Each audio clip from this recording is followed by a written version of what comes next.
Tuesday. Awesome. Thank you. Lisa forgot to tell you to push record this morning. Oh, no.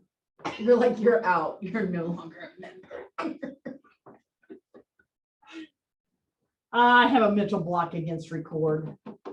I got record now though. Good job. So Connor, you have to do that again.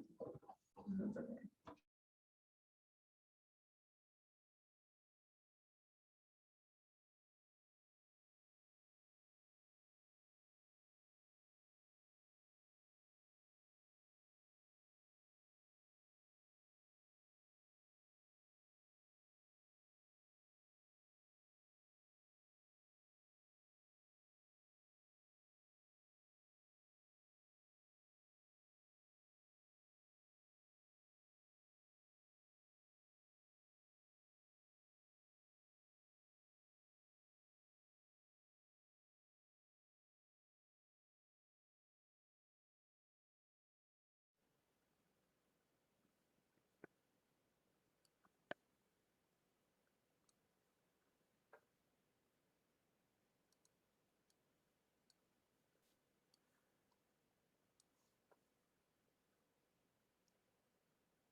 Kirsten, I've made you co-host.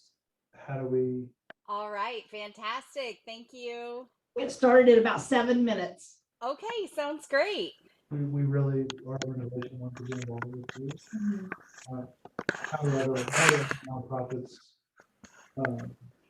interact? Aren't you glad you're not in Florida? Okay. Yes, that's so true. Yes, I am. National Association. That's it. We had Professionals. Connor step in and present on making the ask because our presenters at 9:45 are in Florida escaping the hurricane. My goodness. But we were able to shift, so that's what we do as nonprofits. That's absolutely right. We are nothing if not resourceful. I know, right? Yeah. And what's this one? Yeah.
Well, it's 11 o'clock, so we are going to get started again. This session is quick tactics for hashtag Giving Tuesday, presented by Kirsten Hill, Director of Nonprofit Solutions for Firespring. Kirsten is a Nebraska native, born and raised in North Platte. She graduated from the University of Nebraska-Lincoln with almost 2 decades in nonprofit management and fundraising. She has raised over $20 million for Nebraska nonprofit organizations and worked to better train and equip nonprofit leaders and board of directors. I bet she's got plenty of experience making the ask. Kirsten, we're going to turn it over to you. Thank you. Sorry. Thank you so much. Hello, everybody. Welcome. Happy Wednesday. It is Wednesday. We're halfway through the week almost. So great to, yes, yay. Great to join you all again today. And I'm looking forward to talking about quick tactics for Giving Tuesday. And yes, you're right. I've made the ask many times. So little bit more about sort of my background. Most recently, I was the director of development for the Lincoln Children's Zoo before I came to work for Firespring. Before that, I was the executive director for the Big Brothers Big Sisters affiliate here in Lincoln. And then for almost 10 years before that, I ran a workplace giving federation, an alternative United Way, that had about 60 different agencies. And we did workplace giving for agencies that don't receive United Way funding. So my background is mostly in fundraising and nonprofit management. So that's the sort of background that I bring for all of the presentations that I give. And I'm excited today to talk about Giving Tuesday. And a lot of these tactics can really be used for any Giving Day activity that you're doing. So if you have a statewide nonprofit giving day or a local community nonprofit giving day, a lot of these tactics will transfer from Giving Tuesday as well. So just a little refresher about Firespring. I see a lot of familiar sort of faces in the grid today. So many of you may have heard this yesterday, but we are located in Lincoln, Nebraska, with an office in Omaha and another in Council Bluffs, Iowa, and clients in all 50 states and 13 countries around the world. We provide strategic guidance that is activated through creative solutions in marketing, printing, and technology, all with the goal to help businesses and nonprofits prosper. We are the first certified B Corporation and express our belief in doing more good by giving 1% of our profits, the top line revenue, to nonprofit organizations, 2% of our products via in-kind product and service donations, and 3% of our people. So I get 8 hours every single month to volunteer for the nonprofit or charitable organizations of my choice. So does my colleague Chessa, who has joined me again today, and she is going to manage that chat and kind of keep track of things there. And I just realized that I'm not sharing my screen. I've been clicking all the buttons and you guys aren't watching it. So here, let's change that. There we go. There we are. Okay. So we are going to talk now about a little bit of an overview for today. Our takeaways are going to be why your website needs a Giving Tuesday makeover or a little bit of push so that it can sort of be the star of your Giving Tuesday show, and how to go about building out that website. How to get your community of existing supporters excited about Giving Tuesday. 4 critical strategies that you can use to make sure that your Giving Day is a success, and the top 10 tricks to becoming a Giving Tuesday pro. And I will definitely wrap up with some more resources for your toolkit. So what is Giving Tuesday? Have you signed up for it yet? One of those things you definitely want to get on sooner rather than later. You don't want to leave this until the last minute. But Giving Tuesday is really a movement. And it's a movement that harnesses the generosity of millions of people from around the world to support the causes they believe in and the communities in which they live. It is most commonly thought of as being a direct response to the consumerism that happens during the holidays. We start with Thanksgiving. After Thanksgiving, we have Black Friday. We've now squeezed in a, Shop Local Saturday or something like that.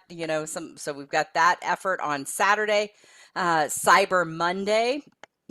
which is the online shopping day. And so there was really this effort or desire to capture a little bit of those holiday dollars and really funnel those into the nonprofit and charitable wing of the way our organizations work. So that's where Giving Tuesday came from. And the effort is really just to try and, again, capture those local dollars and put a little bit of focus on organizations that are doing good in their communities, which is fantastic. And it also means that it can sometimes be a little more challenging for smaller nonprofit organizations to really gain foothold with Giving Tuesday. Giving Tuesday tends to lean a little more toward national or larger nonprofits. And so today we're going to give you some ideas for how you can capture some of that momentum for yourselves. The first thing you want to do is set up your website, and you really want the website to be set up so that it can be the star of your fourth quarter show and really be the key thing for your Giving Tuesday efforts. That's another thing about Giving Tuesday is it really is more of an online giving push. You can do some things where you incorporate offline events or those sorts of activities, but it is really most structured and geared toward online giving. So you don't want to wait. You want to make sure that you get a jump start on getting your website or a landing page set up as soon as you can, and really start to create those things so that they are in place. And I recommend that you use Giving Tuesday as a part of your larger year-end giving strategy. There are some entities that really just do a Giving Tuesday focus, and that is their effort. I have found best success for small to mid-sized nonprofits who incorporate Giving Tuesday as part of the whole fourth quarter effort. You want to start right now crafting and compelling some sort of a story. So what is the story? We talked a little bit yesterday about storytelling. What is the storytelling that you are going to use? What is the process that you're going to use? What is the message that you are going to send? And you want to make sure that you have something built in to give a sense of urgency. So why, again, should someone give today to this effort? Why should they support you on Giving Tuesday as opposed to tomorrow or waiting until the new fiscal year? And whenever and however you can make that personal, even better. You want to design an integrated marketing plan. So everything in your campaign should point to this overall story that you are building for Giving Tuesday and for your fourth quarter. And you want to make sure when we say integrated marketing plan, you want to make sure that it is not just a one-trick pony. This is not just a letter that you send. It is a letter. It is a website or a landing page. It is an email series. It is social media posts, organic social media paid posts. All of those things come together to form an integrated marketing plan. So you're layering your marketing one on top of the other as opposed to just, a one shot and done kind of thing. You also want to plan to build some momentum. We even sometimes recommend a soft launch. If you think about a restaurant that does like a soft opening where they have people come in and try some things out to make sure everything works, as opposed to launching your campaign on Giving Tuesday and suddenly finding out that your tech isn't working or something like that. So line up some other supporters to help give at least, a week. They can give a little bit before the actual giving day to kind of get you started. And then we also recommend something that is a little, maybe seems a little unorthodox, but we recommend that you run your year-end campaign through the new year. You want to ride that momentum that really starts with Giving Tuesday and starts with sort of the end of year push. And so often the holidays are such a busy time that people can sometimes get distracted and they just forget that they wanted to support you. And so we recommend going at least into the first week or two in January, sort of ride that year-end momentum and encourage giving to your campaign effort through early January. So you might think to yourself, well, we already have a donation page on our website. So why would we need or want to set up a landing page or a specific giving page? Why can't we just point everything to our website or our donation page on our website? So one of the things that we have found in our experience working with hundreds of nonprofits is that the nonprofits who are most successful are those who set up landing pages. When a visitor comes to your website, they are typically going to take one of 5 actions. So they're either you either want to get them to click, either to go on to another page on your site ideally, or they're going to click and go away to another website. They are going to take some sort of an action, like giving time, signing up to volunteer, something like that. Or they are going to give you permission for you to follow up with them at a later date, either by email or telephone. They're going to give you some of their contact information. Or you want them to tell someone about something that they saw on your site. You want, to be able to share a story that they might be able to recount later. And then you also want them to hopefully learn something. So those are the primary actions that people are going to take when they come to your website. Seth Godin is a business and marketing guru. If you don't follow him, he has some terrific content that's out there. He does some really great stuff on LinkedIn and some other places as well.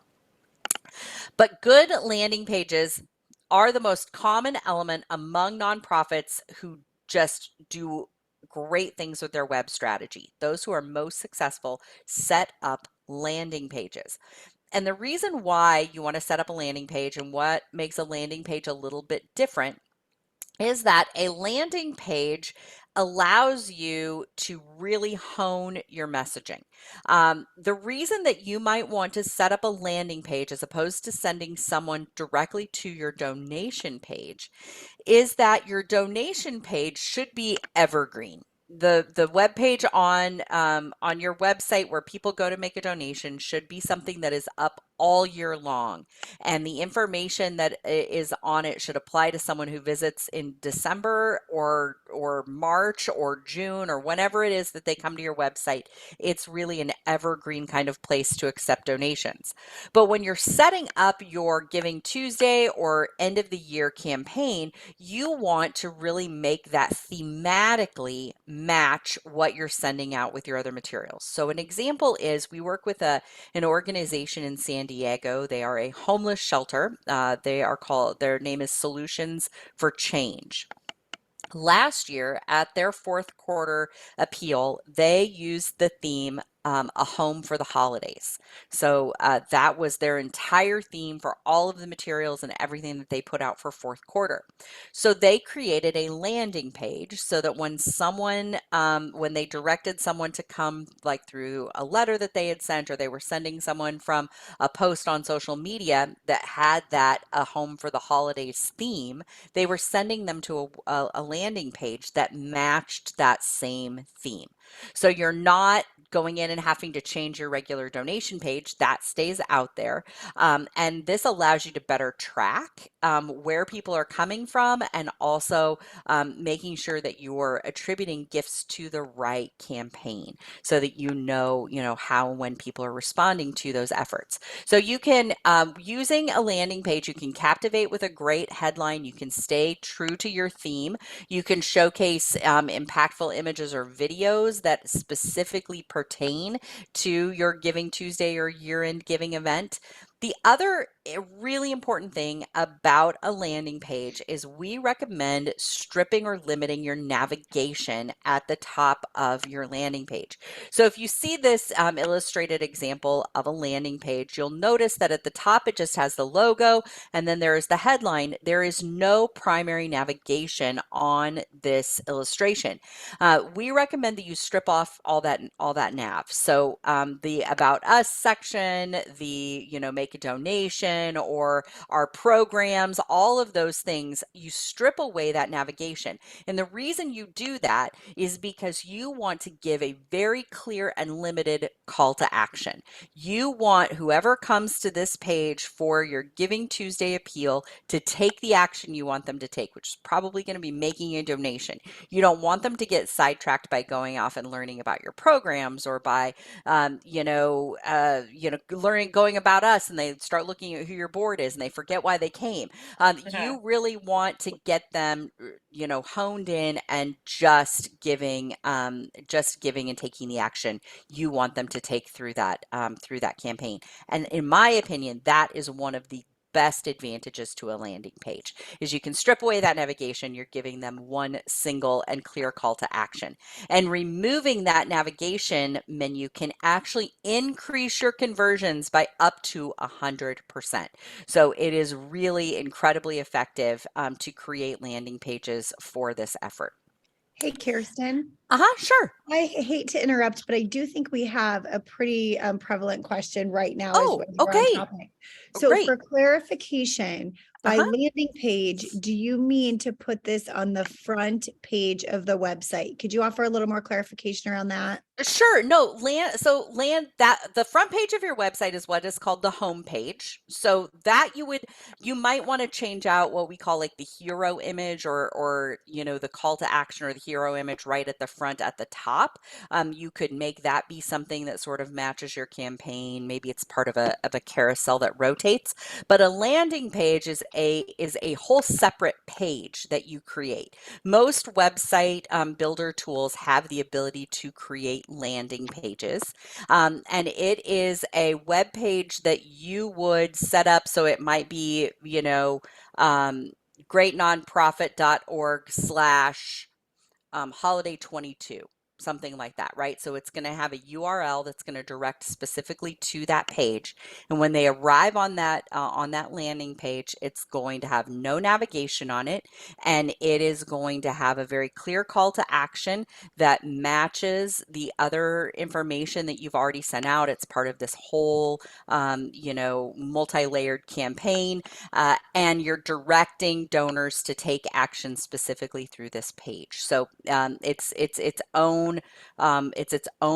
web page and not just the regular home page. So hopefully that answers the question. If you have more questions, throw those in the questions panel in the chat, and we can make sure that we get to it. But yes, it is separate from your donation page, and it is separate from your website homepage. It is its own page. Really great question. Thank you, whoever asked that clarifying question. I appreciate that. So the other thing about a landing page is ideally you want to create an automatic follow-up email that will go to people. So if they take the action you want them to take and they make a donation, they would automatically get a response. Thank you so much for your donation. If it's coming through the landing page, then you know that it's specifically a donation for your holiday campaign. So thank you so much for your gift to Give a Home for the holidays. We really appreciate your participation in this great year-end effort or this Giving Tuesday effort, whatever it is. And then you can also set it up so that it automatically goes to a separate thank you page that is just themed with this same campaign theme.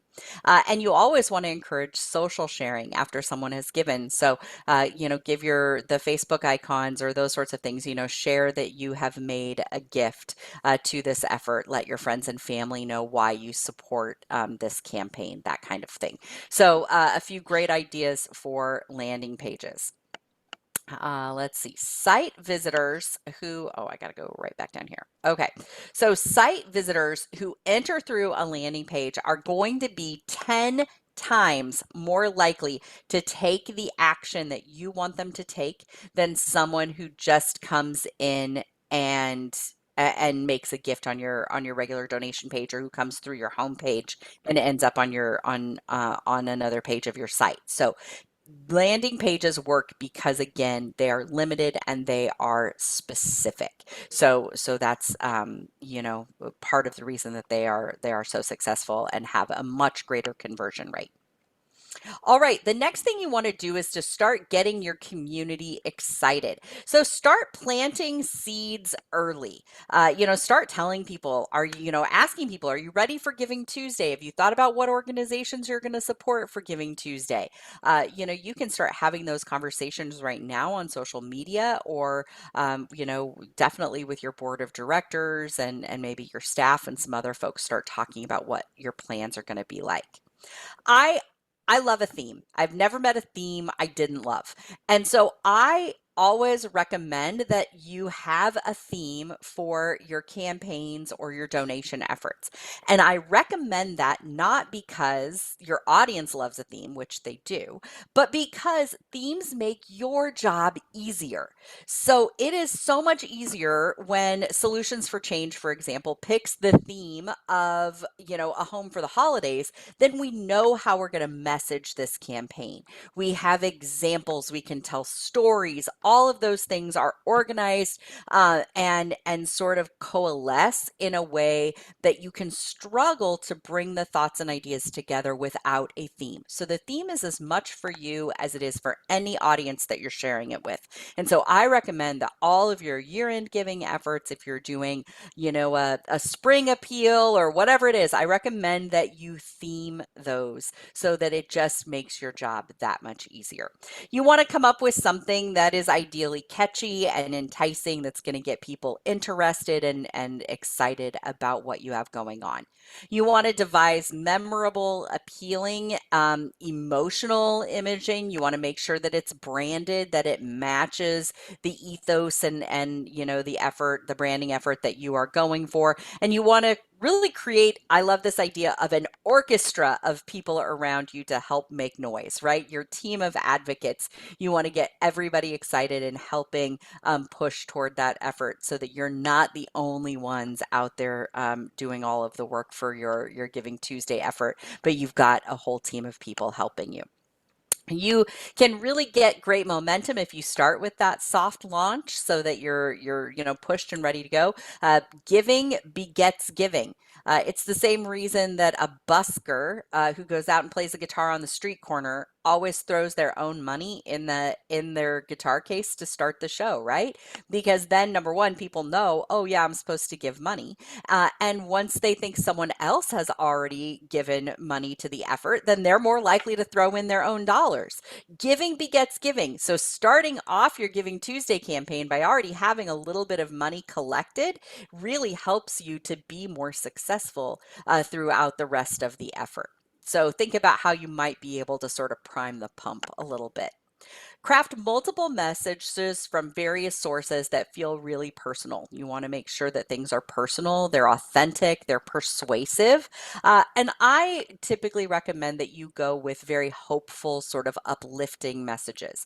I think that in most cases, those messages perform better, especially around the holiday time of year, as opposed to those messages that are maybe a little bit more, sad or depressing. I always think about the Sarah McLachlan, Arms of the Angel commercial with all the sad animals. This seems to work well for them. It's not a tactic that I necessarily recommend for your Giving Tuesday or year-end efforts.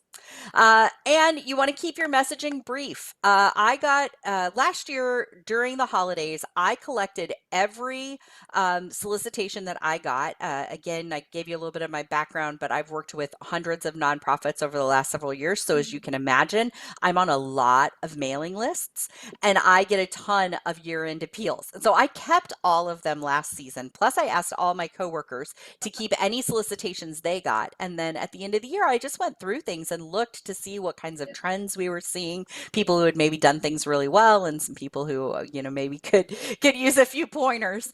And one of the things I found is that I had received a letter that was 4 pages. So it's 2 pages, but it was double. It was front and back on both pages. It was single spaced, about a 10-point font, and there were no images. It was just 4 pages of solid text. And I will tell you what, it it hurt my heart to get this in my mail because I thought no one is reading this. There's absolutely no one who is reading this. So remember that you want to keep your messages brief. The last thing you want is somebody to glaze over when they open the envelope. You want to give them bullet points. You want to highlight words. You want to italicize quotations. You want to include photos. You want to keep your messages brief and short and to the point so that you're compelling people to take action. And that action should not be the recycle bin. That action should be, I want to give you a donation. So you can do that by keeping your messages brief. And then I also think this sounds a little, maybe a little hippy dippy, but I think if you prepare to be successful and you expect that this effort is going to be successful, I think that your results will follow. And so you really want to go into the year end giving, thinking this is going to be a great year end effort and to be excited about it.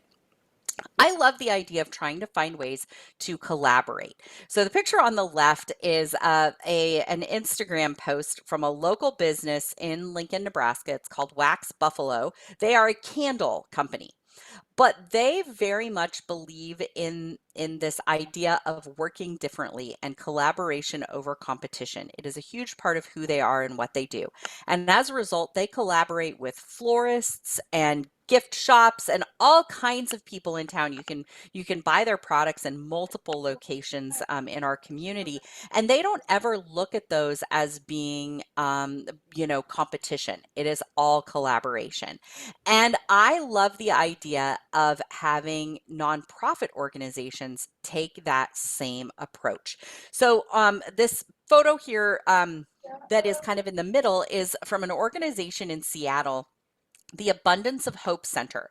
It is a women of color led nonprofit that, again, is based out of Seattle. They provide equitable, culturally responsive, holistic, person centered, so very, very detail oriented there, homeless prevention for at risk youth between the ages of 12 and 25. On Giving Tuesday, they partnered with two other nonprofits in their area. One is called Arms Around You, and the other is New Horizons. And in advance of Giving Tuesday, those three organizations did a clothing drive. So they got coats and hats and scarves and all kinds of things from various small businesses.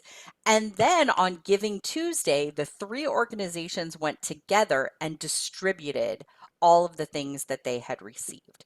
So they collaborated together to do that activity. They raised money and they raised the profile by sharing one another's social media, right? So they were all promoting these things together. So they all got new followers. It was just a really fantastic event and a great example of how you can collaborate, how you can use Giving Tuesday as a starting point for your year-end campaign, and how you can work together. The other thing you might want to think about is a matching gift.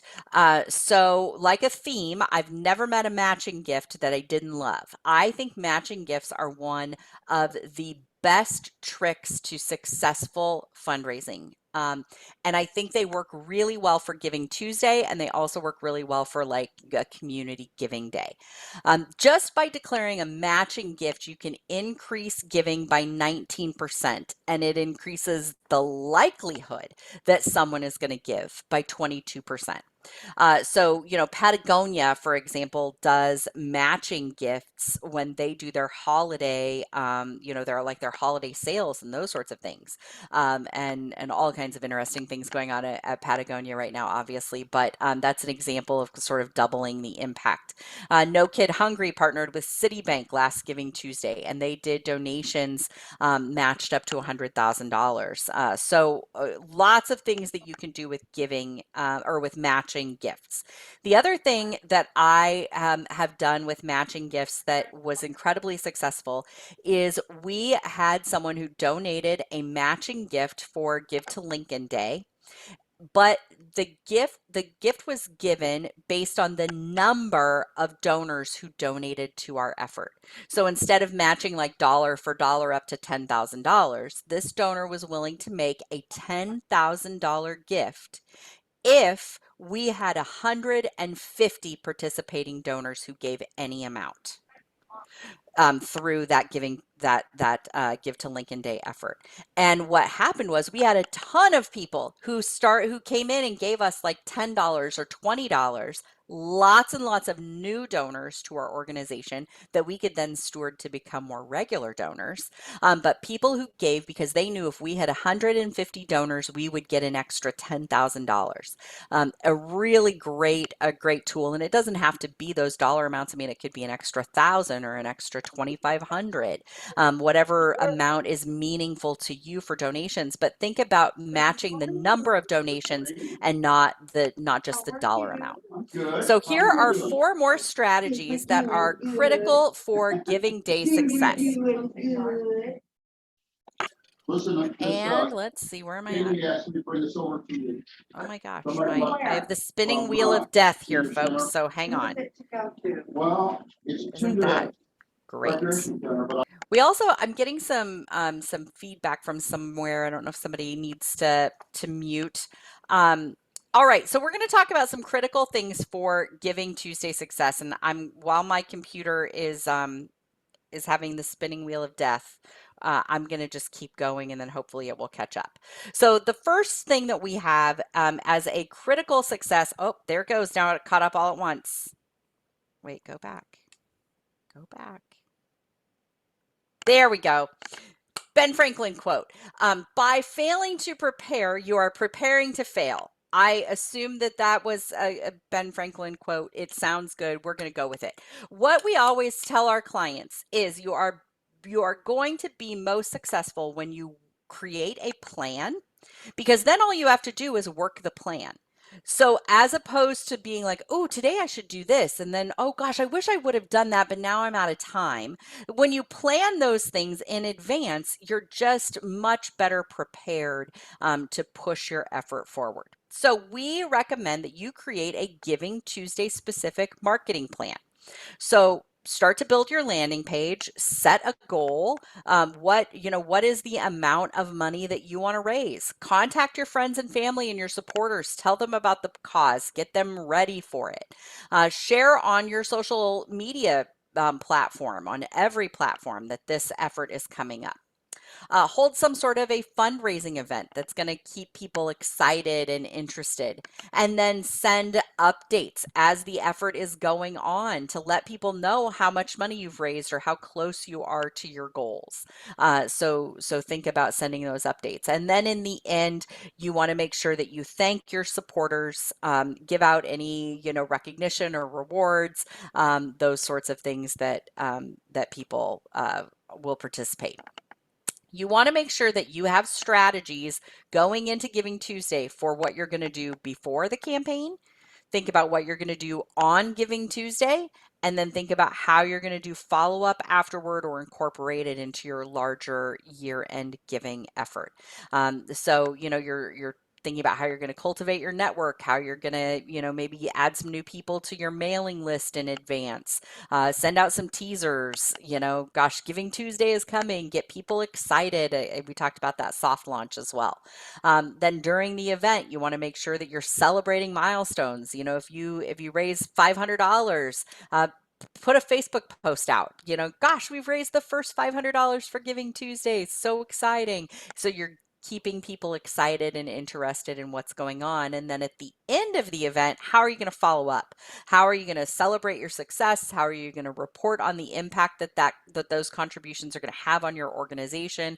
How are you going to educate people, those new donors, bring them into the fold so that you make your organization one of their charities of choice? Next is you want to focus a little bit on making the most of the people that you already have access to. And we talked about all of these stages yesterday, right? So you've got those lurkers who are out there. They're not actively, donating to you or participating with you right now, but you want to move them to supporters.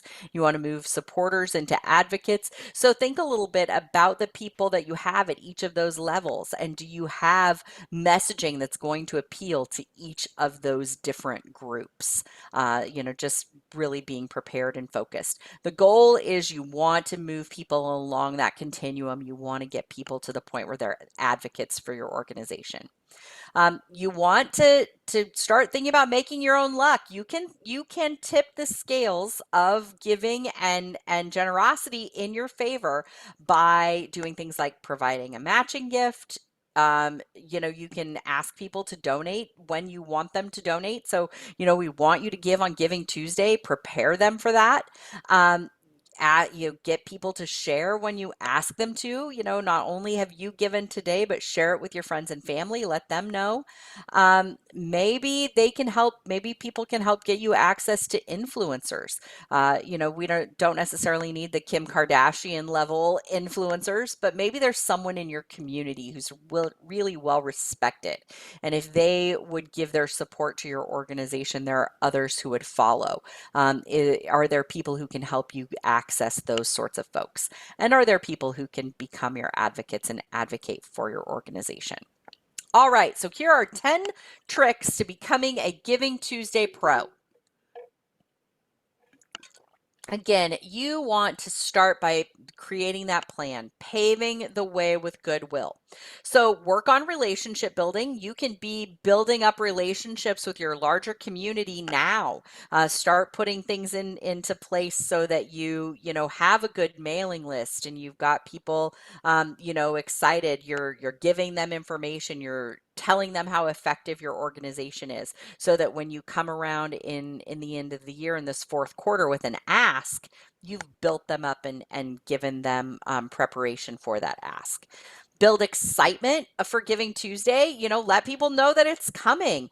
Make a public call for like an online street team or an online group of advocates who will help you promote your year-end events. And then make sure that you're giving insiders some sort of a scoop. So when I say insiders, I'm thinking your board, your staff, your committee members, your larger donors, your most committed donors, any donors who are giving to you on a monthly basis. You want to make sure that you're giving them any insider information, any new programs that are coming. Maybe you want to give away the theme for your year-end effort to that group first, so that they feel like they are getting information as your most committed and loyal supporters. They're getting information in advance. You're just wanting to do things that really secure and solidify your relationships with your biggest supporters. And then you want to manage expectations. So, let folks know you're going to be getting a few more emails as we enter into the fourth quarter. This is just a limited time. We're not going to spam you or anything like that, but kind of give people an idea of what's coming, and then help them to understand why their support matters. Why is this such an important time in the life cycle of your organization, and why is year-end giving important for you? You need a motivator and something with an excuse to report back to them. So set a goal, and then you can tell people publicly how you're working on achieving that goal or how close you are to achieving that goal. Again, get a major donor to do a match, maybe secure a backup match. So, if you have somebody who gives you $500 every year, go in and say, gosh, if we raise our first $1,000 for this other match that we have, would you use your $500 that you usually give at the end of the year to be a secondary match so that we can get another, $500 or a little bit more money in? Maybe motivate them with something silly. When we do Give to Lincoln Day, I'm one of those people who I give a little bit of money to a lot of organizations. I sort of spread it out on Give to Lincoln Day. And I always save like $20 of my money that I've budgeted to spend for Give to Lincoln Day for whoever has made me laugh. Because sometimes nonprofits will use like really funny memes, or they'll tell a funny story, something that's really humorous. And so I save a little bit of money aside so that whatever organization I find that is really clever and really inventive and is doing something that is fun, I reward that effort through a little gift on my giving day. So think about, being creative. Maybe you could do a contest. So maybe you can get grocery stores in your community to have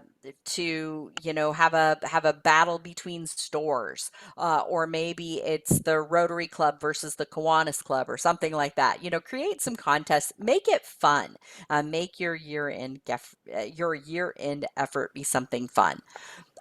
Don't be a one-man band. This is hard if you're a show of one, if you're the only employee for the nonprofit, but it's important to remember, you have a board of directors that can help you out. You have, other volunteers that you can bring in.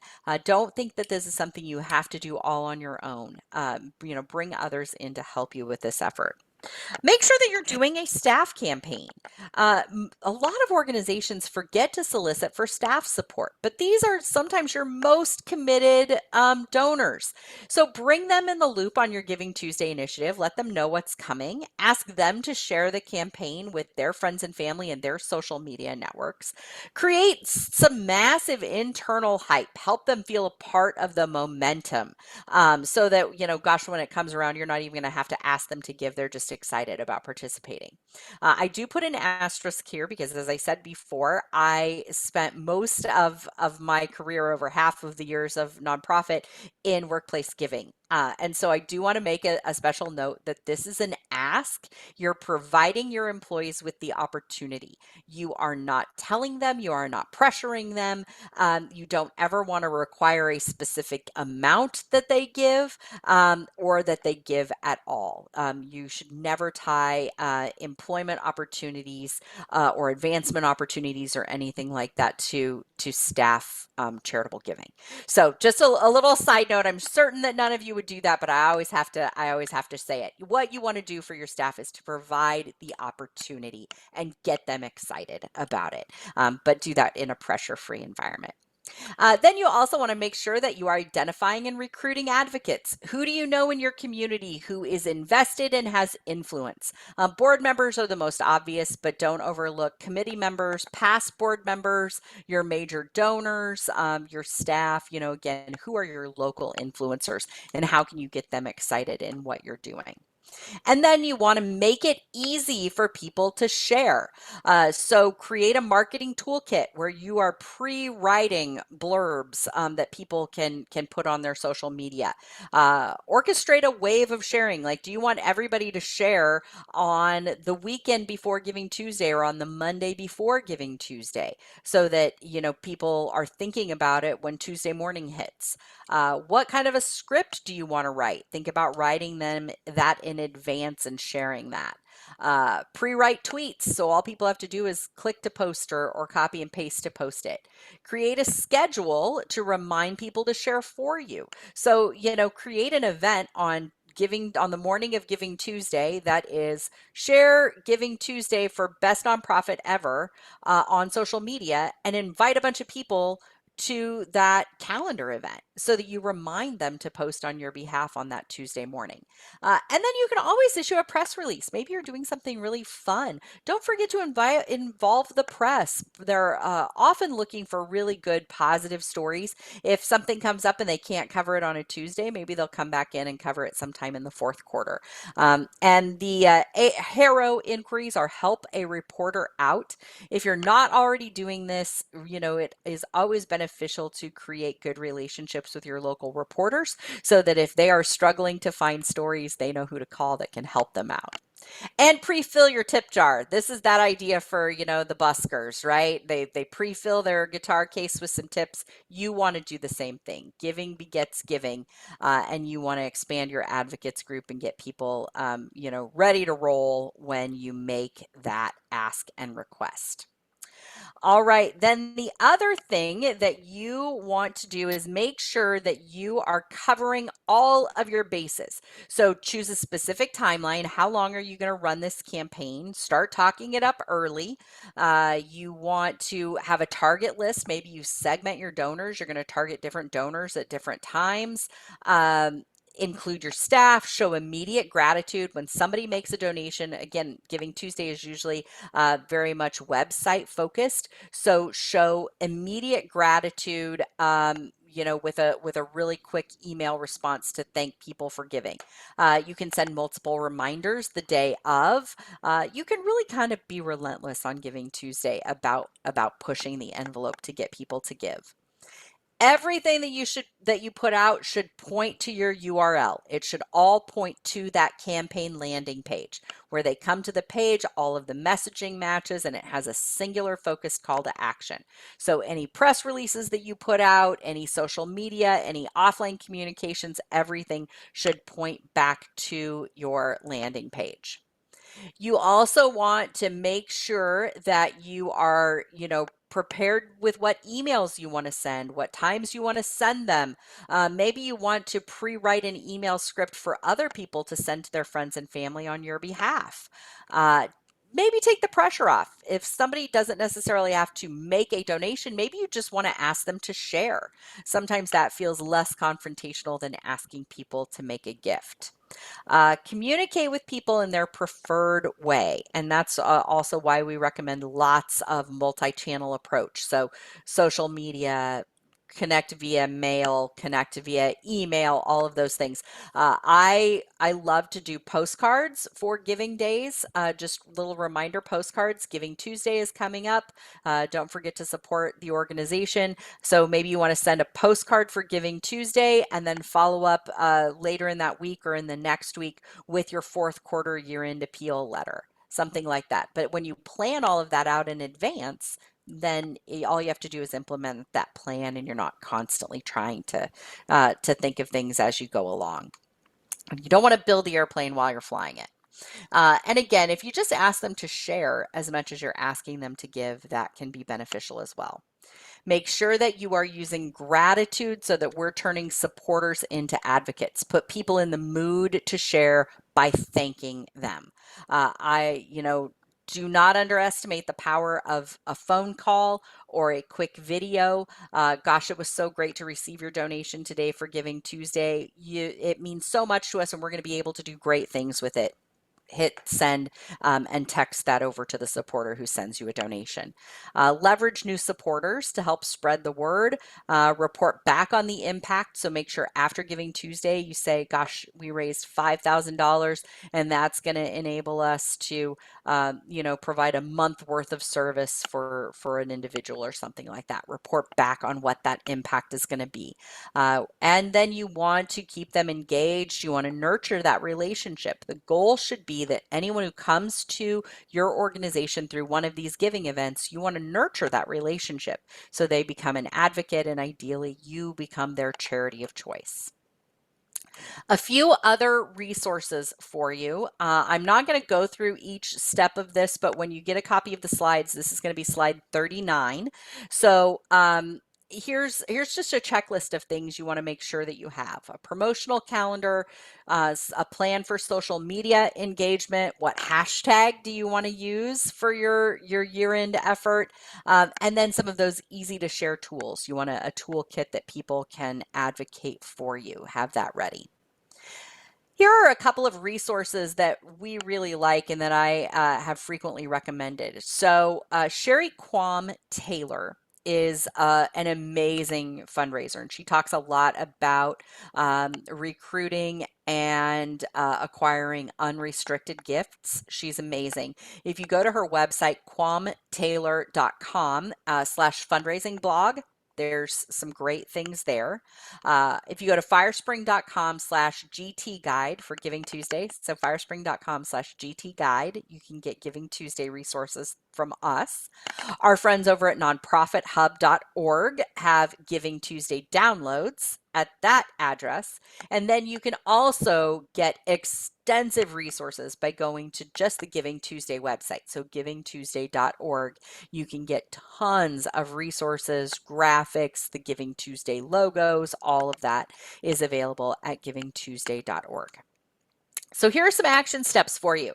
Make sure that you are getting people engaged as early as possible and including your larger community of supporters in the conversation. Develop those personal relationships and identify what people in your supporter network are going to play a key role in your year-end effort. Create an online street team and arm them with easy to share tools for helping you to promote the effort. Get ready for a soft launch, get people, thinking about it, maybe collect a few of those donations in advance. Frequency is everything. So for your fourth quarter effort, you need to make sure that you have emails and postings planned out. And I would say you want more than usual. So it seems like a lot to you because you're the one who's putting them out, but not everybody is going to see every post. Not everybody is going to, recognize that letter came. You might want to do a letter and a postcard, that kind of stuff. So be prepared to do frequency and be prepared to layer your approaches. Create excuses for people to share and don't just ask for money. Ask for that support. People are more invested when they feel their impact. So make sure that you have plans to tell people about the impact that they are having and turn your supporters into advocates so that you are expanding your overall fourth quarter reach. A reminder that because the Kansas Nonprofit Chamber has a relationship with FireSpring, you all get a 20% member discount. So you go to firespring.com/KS-nonprofit-chamber and you can learn more about that relationship and about that discount.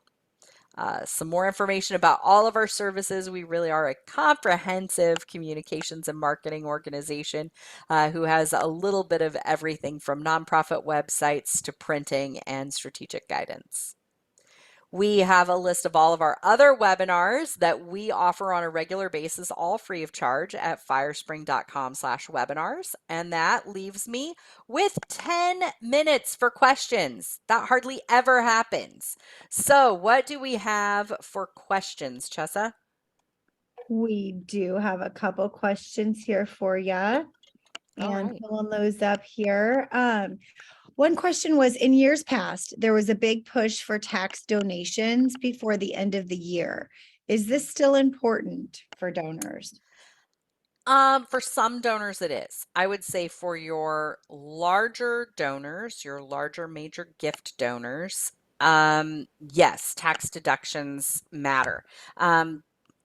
And I have not paid enough attention. I need to go in and check and see what they've done with tax code for this year. I don't know if they're recognizing or allowing the opportunity to take smaller amounts of donations if you're not itemizing your taxes. So I need to check on that. If they are, then tax deductibility applies for everyone. For a few years there, they weren't allowing tax deductible donations unless you were itemizing on your taxes, and that left out a huge number of folks. So I think that yes, that is always one tactic that you can use at the end of the year is to talk about the tax deductions.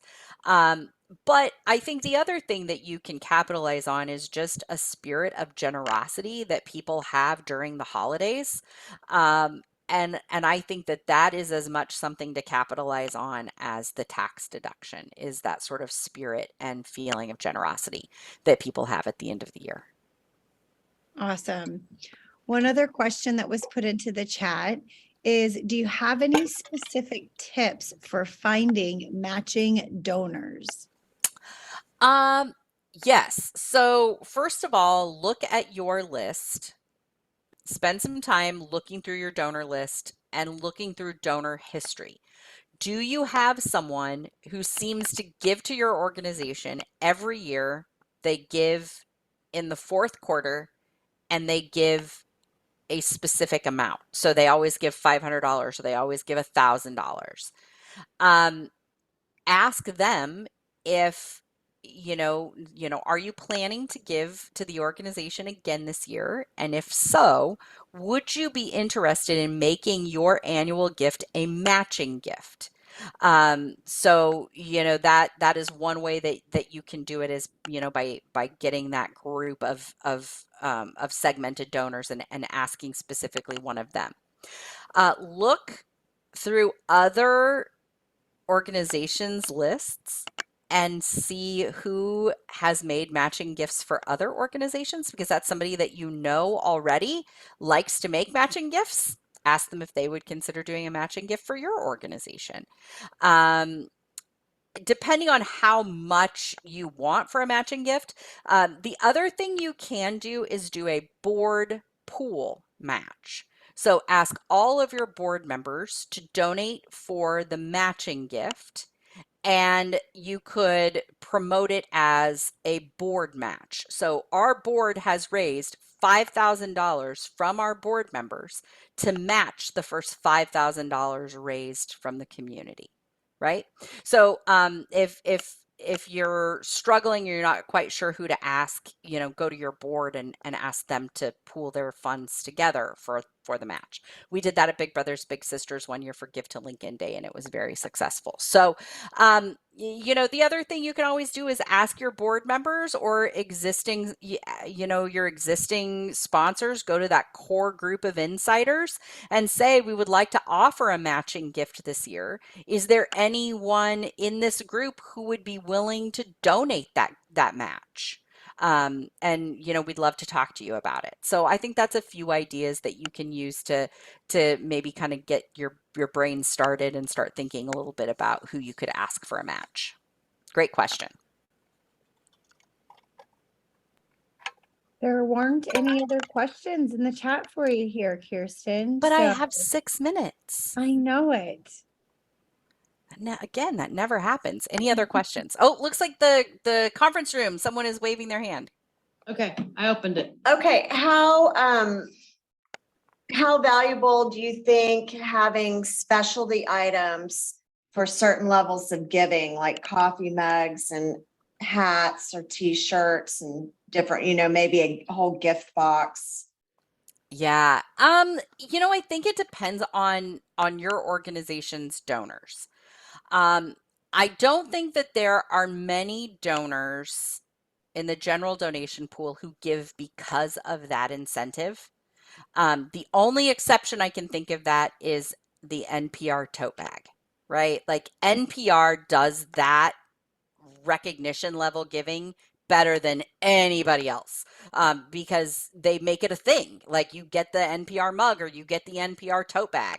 But I think the average just general nonprofit does not have that same result. I do have one organization, however, that does a mug, and they change their mug every year, and they have a mug club. They have a group of people who every year make a donation so they get the mug of the year. So you can do something kind of fun like that, and I think those kinds of things can be effective. But outside of those couple of instances, I'm not sure that the incentive makes a huge difference on the front end. But I do think that it can make a difference on the back end as an appreciation gesture. Okay. I think that it can, and that can help with donor retention and donor stewardship. So it's not that I think it's a bad idea. I don't think it's the secret answer to turning around a Sure. fundraising effort. The other thing I will say though is when I was at the zoo, we did one time we put train tickets in the annual appeal letter as a thank you so that they could come to the zoo and they got 2 free train rides. Another thing that we had done was we took you can buy them sometimes in gas stations. They look almost like cardboard 3D glasses. And when you put them on, they change Christmas lights into like snowflakes or stars or tigers or whatever. We included some 2 sets of glasses in the holiday appeal letter and told them to go drive around town and look at, enjoy Christmas lights in a unique way. Those were inexpensive, and we did get a lot of positive feedback for those. So there are some things you can do like that. We've also done like laptop stickers. So I always look at that as a marketing thing for you, right? So if somebody takes this really cool laptop sticker and puts it on their laptop, you've just enhanced your marketing and created an advocate. And you can do those kinds of things for just not much money at all and get a little bit of bang for the buck. So I don't think that's the solution to solving all the donation problems. And if you're going to do it, I would start small. But it can be effective. It's just not the answer to all the problems. And if you have extra time, maybe you could demonstrate your thought process.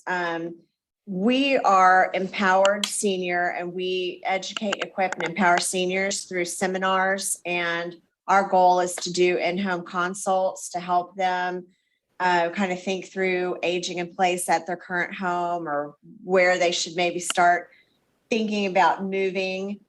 We do placement to help them find and get to the right place, and we pack and move them and settle them in the new place. Interesting. So, Okay. and we do a TV show, but, I'm thinking our seminar attendees, we just haven't been able to really broach the subject of giving from our attendees who attend for free, and they get free botanical garden admission every time. Mm-hmm. So we've gotten some good ideas here, but we would like to see how we can kind of get that started. Everything we offer them is free, and how can we get them to maybe start giving back? To start thinking, well, I would start off by reminding them that the way that you do these things is for free. It for free is because you collect donations, right? So helping to make that connection, because sometimes people may think that you just get government funding or who knows what. So having a conversation at the beginning or the end of every session that you do to remind people that you are a nonprofit organization, and part of the way you provide these services for free is because people give. You could also get some testimonials. So maybe there's someone else who had a really great experience and they made a donation, and you could, get a testimonial from them that you could, print out on a brochure or a piece of information that you hand out. I think that's where I would start, is by reminding people that you are an organization that accepts donations. And asking for the gift. You can also let them know that Giving Tuesday is coming up. These kinds of single giving days can be a great way to get people thinking philanthropically and thinking about your organization in terms of donations. I know it's 12:01, Kirsten, but we do have Okay. one other question that may Okay. be worth answering if we can take the time. Can you share how to give the message, you need to give today and not tomorrow, when it regards to the Giving Tuesday messaging that continues the momentum towards the end of the year? Sure. So I think part of it is, setting a goal for like Giving Tuesday. So, our goal, you could say something like, our goal for our year end effort is $5,000, and we would like to raise 1,000 of it on Giving Tuesday, right? So then you're bringing in the time sensitive, like, I'm going to give on Giving Tuesday, but you're highlighting that it's part of a larger effort. And I think it is, all the things that you want to do in 2023, right? So here is a list of 3 things we want to accomplish in 2023, but we need to end 2022 on a strong financial footing so that we're prepared to move into 2023.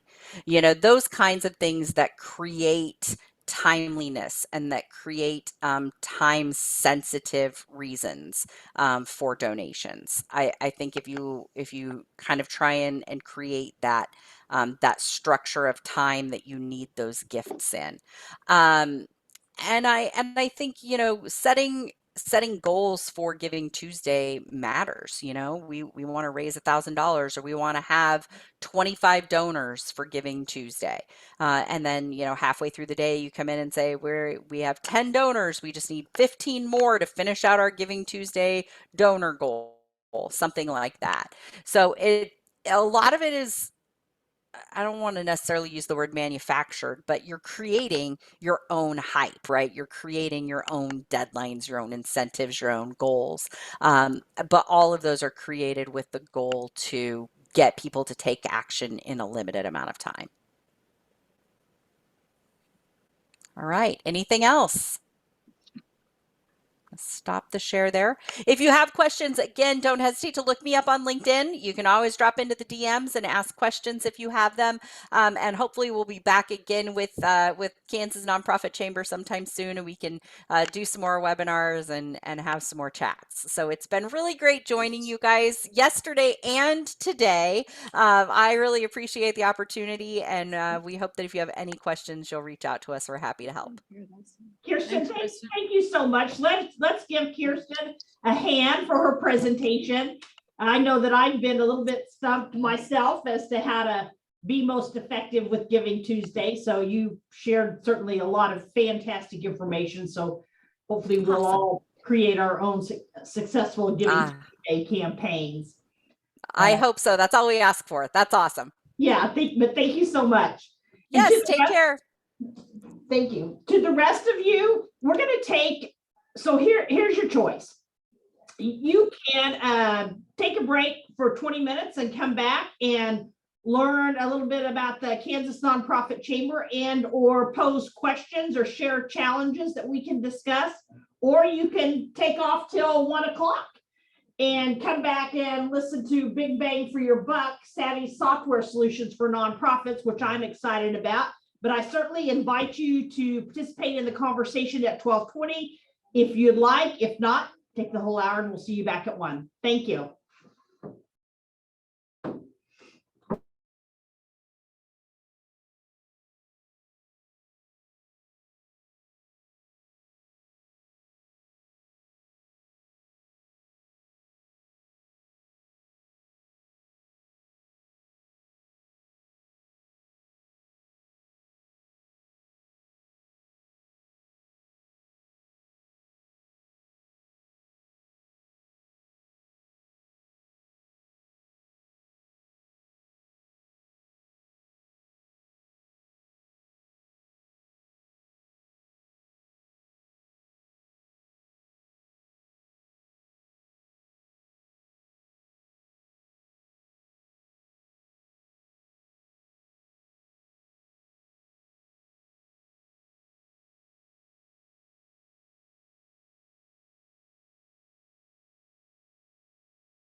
All right, I'm going to talk while you guys are eating lunch. Bonnie, thank you for wanting to learn more about the Kansas Nonprofit Chamber. I'm going to share my screen.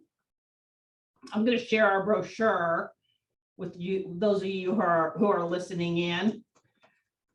So I always like to talk about the different programs and services that we have, because we do offer a lot of training here at the Kansas Nonprofit Chamber, but we do offer quite a few services as well. And sometimes our members don't always take advantage of some of those services that we have. They might hear on a regular basis about the programmings, the programs that we have, the trainings that we have, and things like the conference, but they don't always hear about some of the other things that we have. And we are going to be revamping some programs for next year. We're going to create kind of tracks for those startup nonprofit organizations, another track for those that are in the growth cycle, one that's specific to executive directors, and one that's specific, more specific to how do we get volunteers engaged. And so we're excited about what we have coming up for next year. That's one of the things that we like to do here at the Kansas Nonprofit Chamber, is we like to take feedback from those people that are involved with the organization, whether it be members or non-members, and kind of learn about what their needs are, so we can constantly back up and regroup and change things as we need to change things. So one of the things that we do is we do a monthly lunch and learn, or we call it the growth series, that really is focused on how we help you to grow, or what services, whatever things that you need to help grow. So all of those sessions that we have once a month are really focused on things that nonprofit organizations need to help them grow. We do have the Executive Director Survival Series that is more of a conversation type presentation. So there's a presentation that occurs, executive directors come together in what we consider to be a safe space to have conversations about some of the challenges that they're facing and whatever particular topic was chosen for the day. The Nonprofit Survival Series is very much similar to the Executive Director Survival Series. So coming together around issues that nonprofits face and trying to figure out how we can work together, and certainly getting that peer-to-peer feedback is important. Board University will start over again in January. That is a set of 7 sessions that are targeted at board members, executive director, staff, anybody that wants to serve on a nonprofit board. We also will offer that, actually coming up on October 15th, we'll offer that whole series on one Saturday. And so people who haven't got to participate in the whole series that's held once a month can come in and participate in that series all in one day. So we do that every year. October 15th.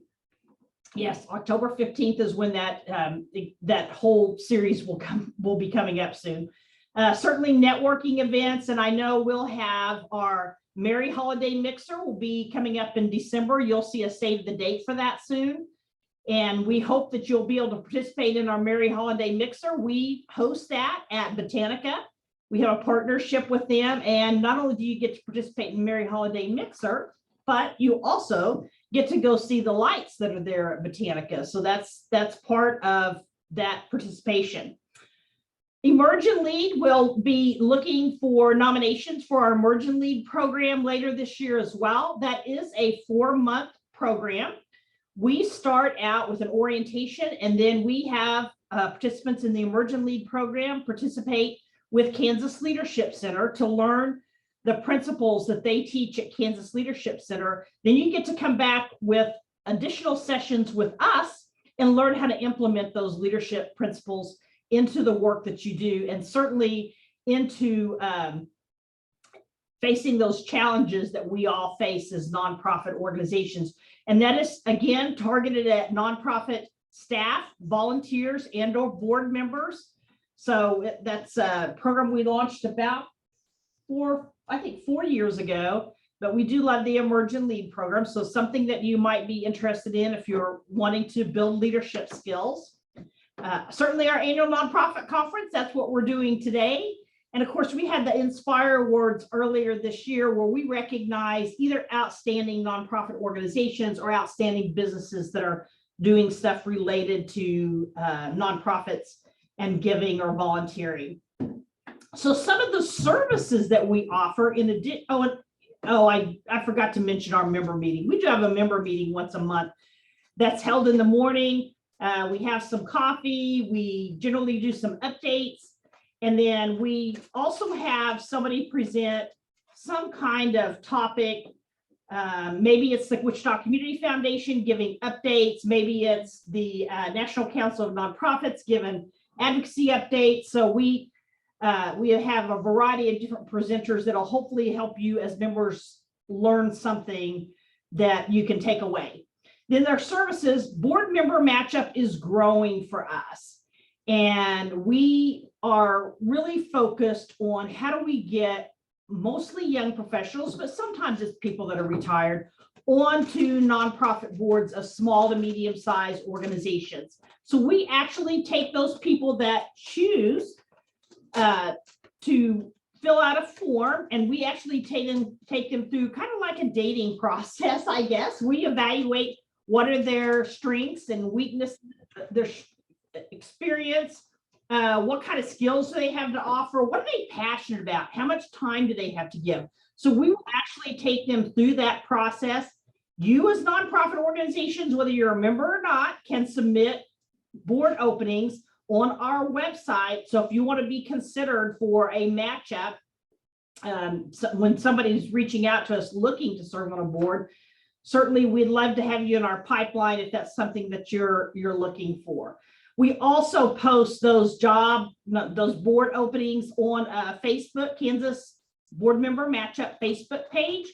So people can actually go out and peruse some of those openings as well if they just want to reach out to a board on their own to try to get on that board. Kansas Nonprofit Wish List is something that we have on Facebook as well. We encourage nonprofit organizations to post the things that they need other than money. So if they're needing bedding or pillows or bags or what for office furniture, we encourage them to post that on Nonprofit Wish List. That came about because the Wichita Eagle used to publish a wish list around the holidays every year, and they quit doing that. So we tried to find out how we could actually get some of those wish for nonprofits out there, because people reach out to us and they want to donate certain items. And I know we have facilitated the giving away of 40 twin beds when an organization was closing down. I know I had somebody reach out to me not too long ago. They're updating and changing the way that their commercial kitchen is. So they'll be looking to donate that commercial kitchen equipment, which is good equipment, but they're buying all new. So there's different things. If you're looking for, I would follow Kansas Nonprofit Wish List. We certainly have a job board that, again, you can post job openings on the job board.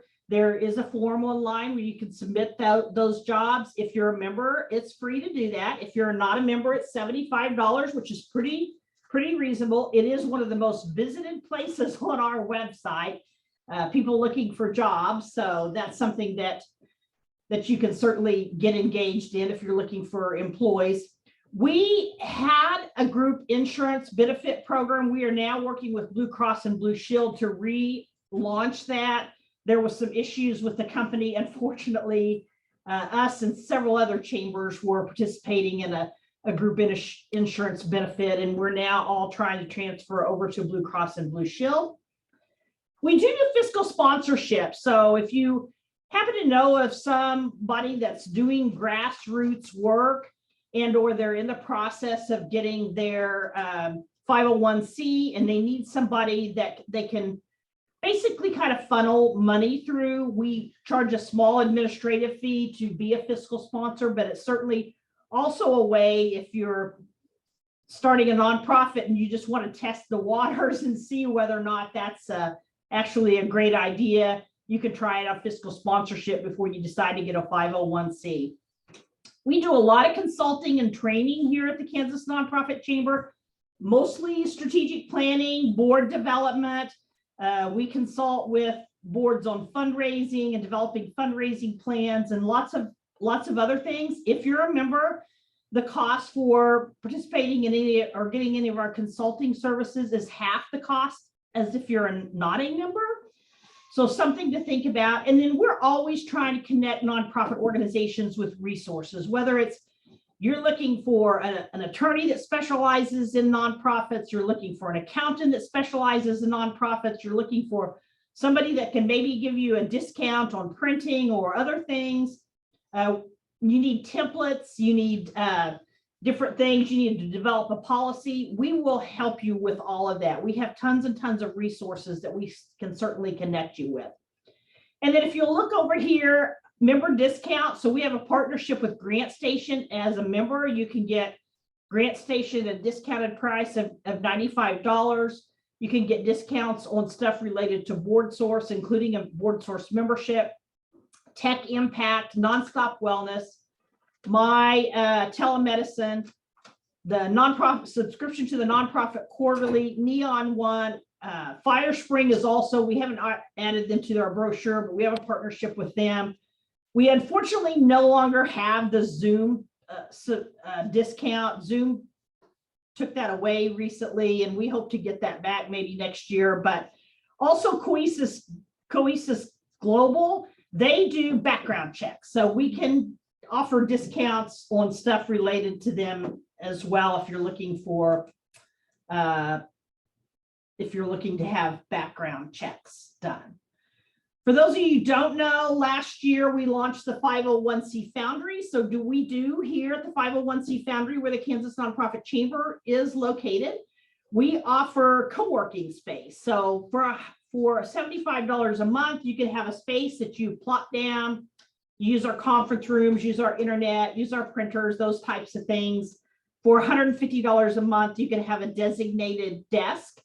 And again, have access to all those things. Or for $300 a month, you can have an office and stuff as many people as you want to in there. Generally, it's not more than two or three.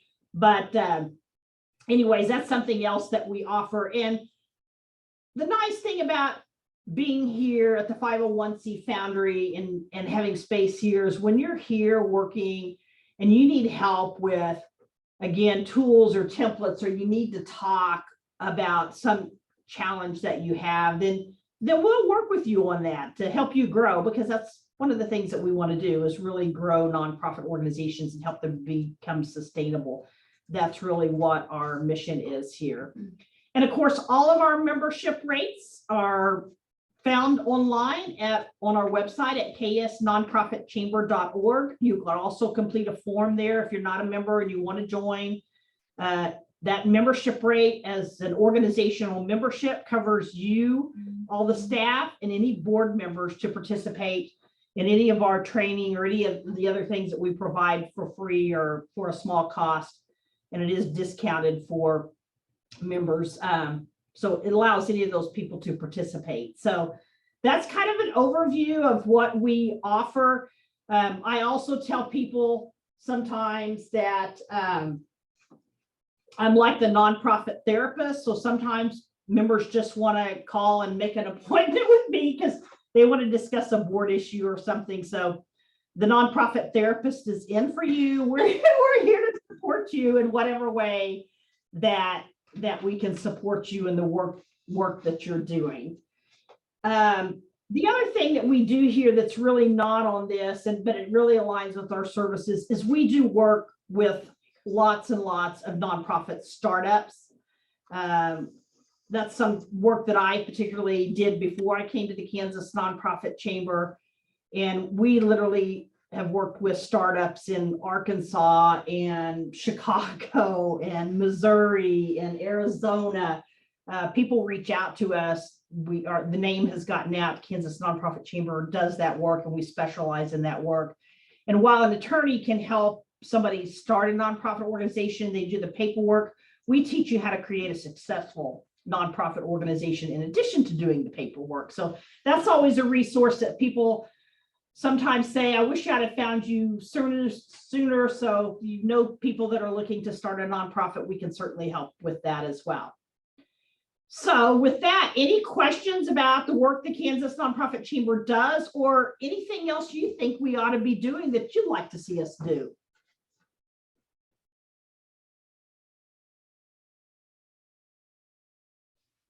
I do have a question. Okay. I'm sorry.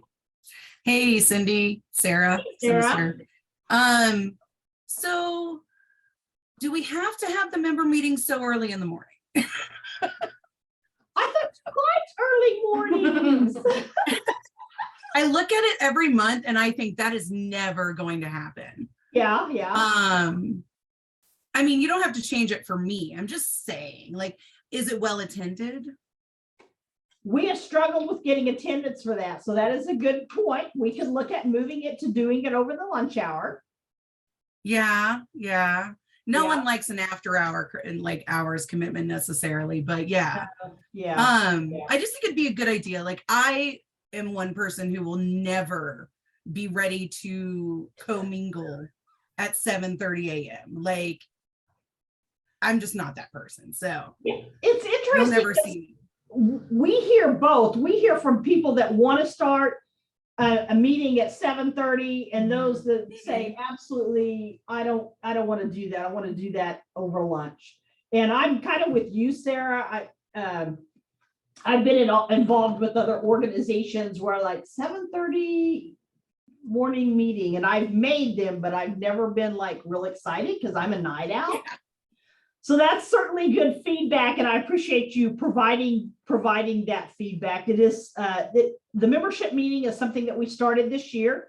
We again are always experimenting. Erin says maybe a noon or a 4:30 to 5 happy hour mingle membership meeting might get more young. I mean, since it's only once a month, yes, like it's not weekly or anything, it's not a huge commitment. Yeah. So yeah, I don't see why that would be a problem. Yeah, that's very good feedback. I didn't mention that we started offering grant writing services at the beginning of the year as well. So we do have a grant writer that we hire to do grant writing and or grant research. So if you're looking for somebody to go research grants, but in your fundraising workshops and holiday giveaway. hey, by the way, Sarah was mentioning to me that we do have some through Recovery Connect. We have some free fundraising workshops coming up. They're on our calendar at ksnonprofitchamber.org. And so you guys, whether you're a member or not member, this is through Recovery Connect. So those will be free. You might want to participate. And then also, we started last year the Great Holiday Decoration Exchange. And so we will be doing that again this year. We'll look for other nonprofits to partner with. We collect donations of holiday decorations and try to pass those on to families who need those holiday decorations and something just to cheer them up. There's lots of opportunities to get gifts and those kind of things from other organizations, but we realize that some people just didn't have any holiday decorations for their home. So that'll be coming up later this year as well. What other comments or questions or suggestions, or we really need this, Cindy? I was wondering recently about if it would be fun to have like a board matchup mixer almost. Oh, yes. Where the organizations who need board members and people are interested in being on board like come together Yes. and network and talk and try to meet that way. Yes. Yeah. And we are actually partnering with the W. And so we Awesome. will be doing some stuff with the W. If those of you may not be familiar with W, that's the Young Professional group related to Wichita Regional Chamber. And so we're partnering with them, and we will be doing some mixers and some other fun. stuff Good. with the W. We're always looking for partnerships. So yes, Erin. Sorry about that. I was just No worries. thinking, I don't know if this is an appropriate use of a Vista. I probably should have asked yesterday, but I know there are organizations like ours that haven't figured out exactly how we might use a Vista. But if we had maybe somebody at the nonprofit chamber who was like a float Vista, Mhm. who could be available to members, you know, maybe you could sign up for 5 hours a month or something like that. That might be a way to get people into understanding kind of what the Vista program is. I don't know if that, I don't know if that meets their requirements, but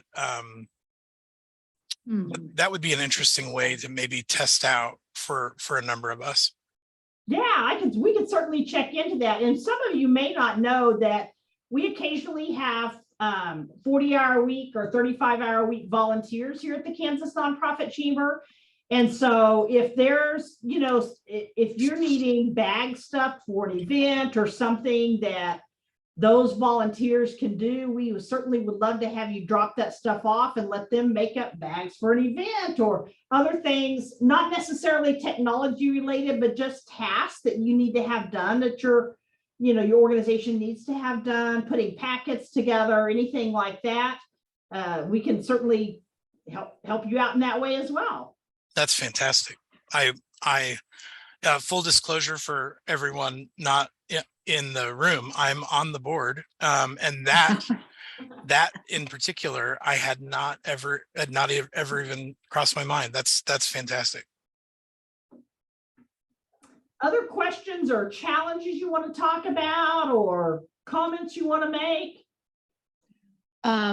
Another full disclosure that I'm a member of the board of directors, and Tyrena is also in the room with me. Woohoo! And we have several openings that are on our board of directors.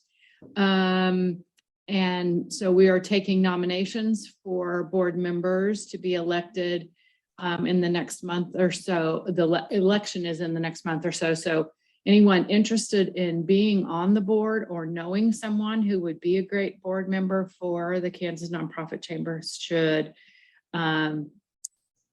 put in an application so that we have a well-rounded board. What a great idea, Connie. Amen. Doesn't that sound great, Candy? And Nicole and Sarah. Matthew and Sarah and Don, Frankie. Doesn't that sound like a good idea? Lisa? Oh, Candy. Now you're gonna, as she said, she's interested. We will follow up with you offline. And I'll stick my hand up. I'm Sarah Robinson, not a board member. I'm a staff member, but I'm right now staffing program and membership. So if any of you would like to get involved at that level, you don't have to jump to the board on your first step. But so your first step could be working with me to plan the training. You've seen the training from the last 2 days, but going forward, what do we really want? What do you all want and need for your staff and for your board members? So if you want to work with me on, that's not a lot, just some talking a little once a month or membership, I would love to work with you on that level.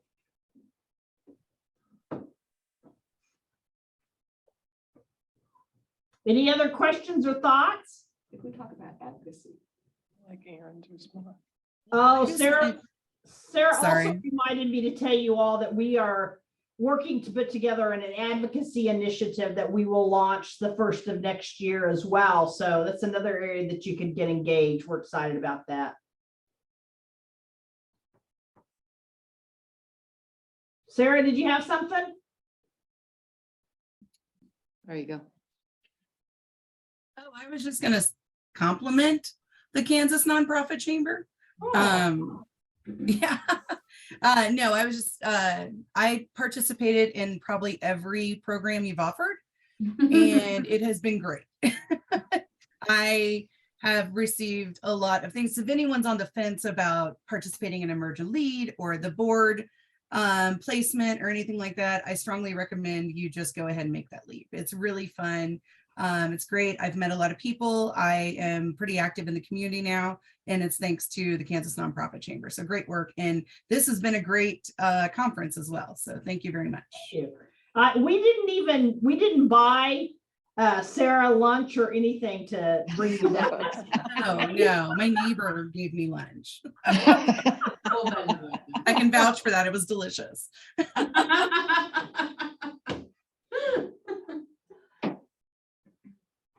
I just put this in chat, but I also would like to add, if you're here and you haven't attended KNC's Nonprofit Day on the Hill, which this year was the first week in March, I'm assuming it probably is the first week of March or second week of March. Yep. Every year, or the Board University series specifically. I mean, there are great programs all throughout the year. Those two things, I think every person who works in or serves on a board should either do or be on the lookout for the next date to go, because the Board University series especially, there are some of you probably are aware of. I turned off my video so you didn't have to watch me eat.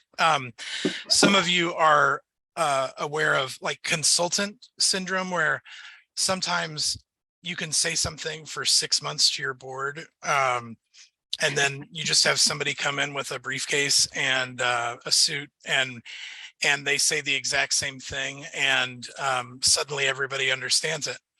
And I just, the Board University series specifically creates a lot of those moments for people. My most engaged board members are members who have been through that training. And it's fantastic. Cindy does a great job. And she also gets a lot of great people involved. So yeah, I can't speak highly enough about those. I'm also on the governance committee, the governance chair for the board. And if you have questions about joining the board, about the commitment, about why you should be doing it and why it's great, both for you and for your own development and the future of your organization, email me anytime. I'll put my email in the chat, but I'm happy to talk to you about it.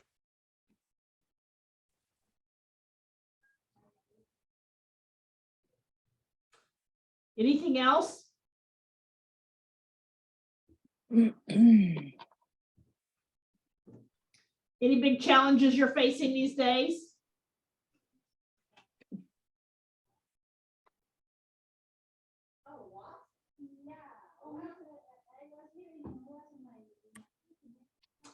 All right, well, if there's nothing else, we're always here to help, and I will give you all, let you all resume and take another break. I'll still be here if you want to ask questions, but our next presenter will be here. She's actually online, but she'll get started at 1 o'clock. So, but I'll hang out if there's other questions. Thank you.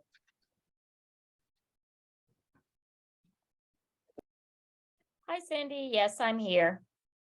Hi, Dawn. Oh, Dawn, I'm going to make you give you a make you a co-host. Okay.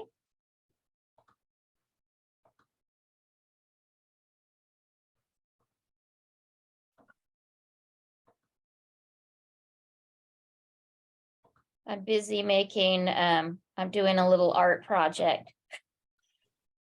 Ah. I'm making selfie signs for the expo tomorrow. Oh, you can take your little selfie. That's pretty awesome. Yeah.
like, why did I miss a call from the nonprofit chamber? Cause you called yourself. I know. Oh, I was like, I got you on this one.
Yeah, we go way back.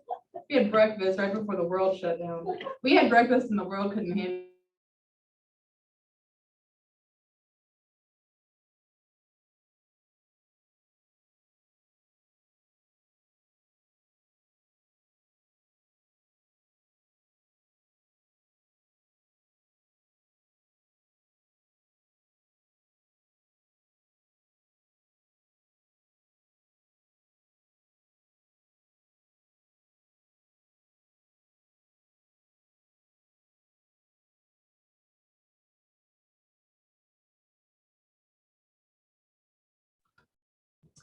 All right, well, it's 1 o'clock. Welcome back.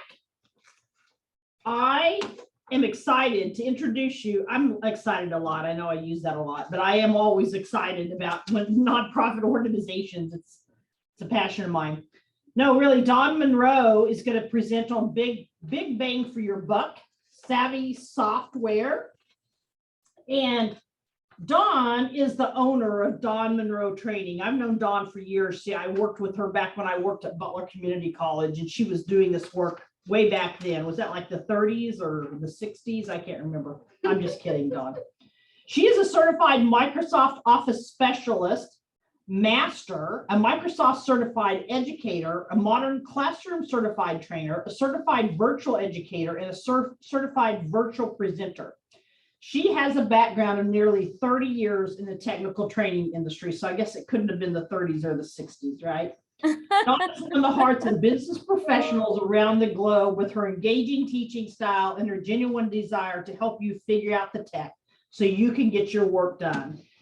Dawn, I'm going to turn it over to you and excited about your presentation. Thank you.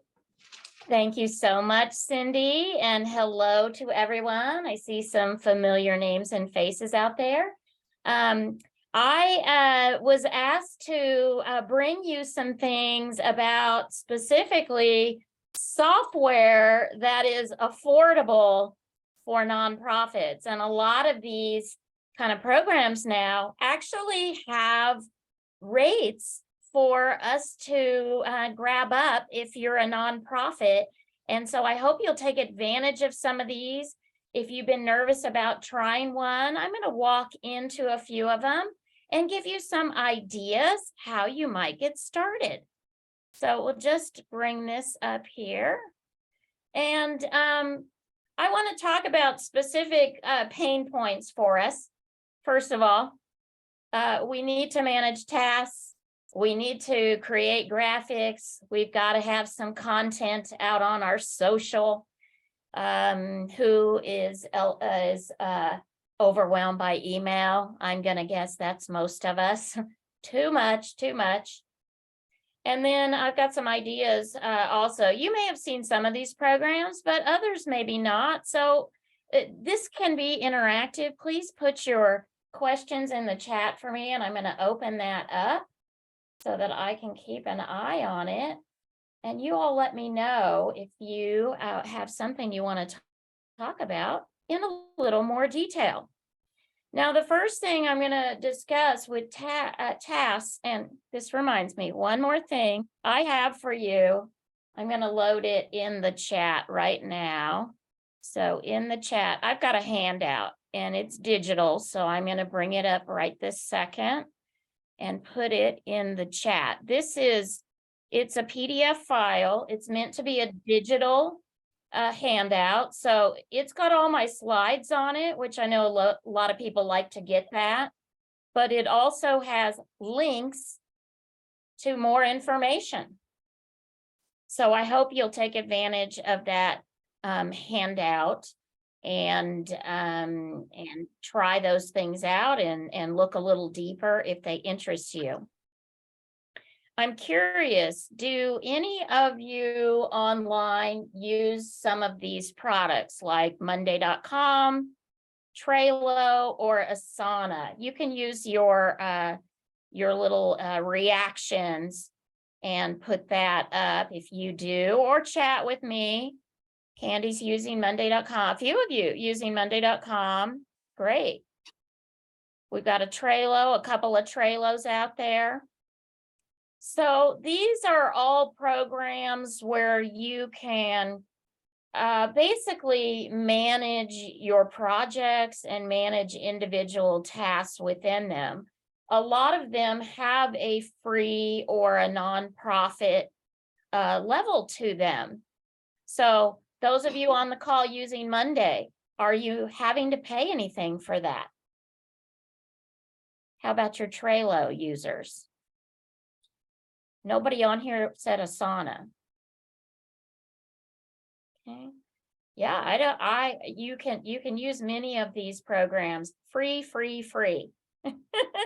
That's what we're all about before. Yeah, I've tried Asana and Trello both. Trello, we're paying for that now. Nope, for Monday, it's free. So just know that these are pretty neat programs. I've got a couple of them open. I'm just gonna pop over. Now, I don't have a Monday account set up, but I've got some of the others. So this is a sample of Trello.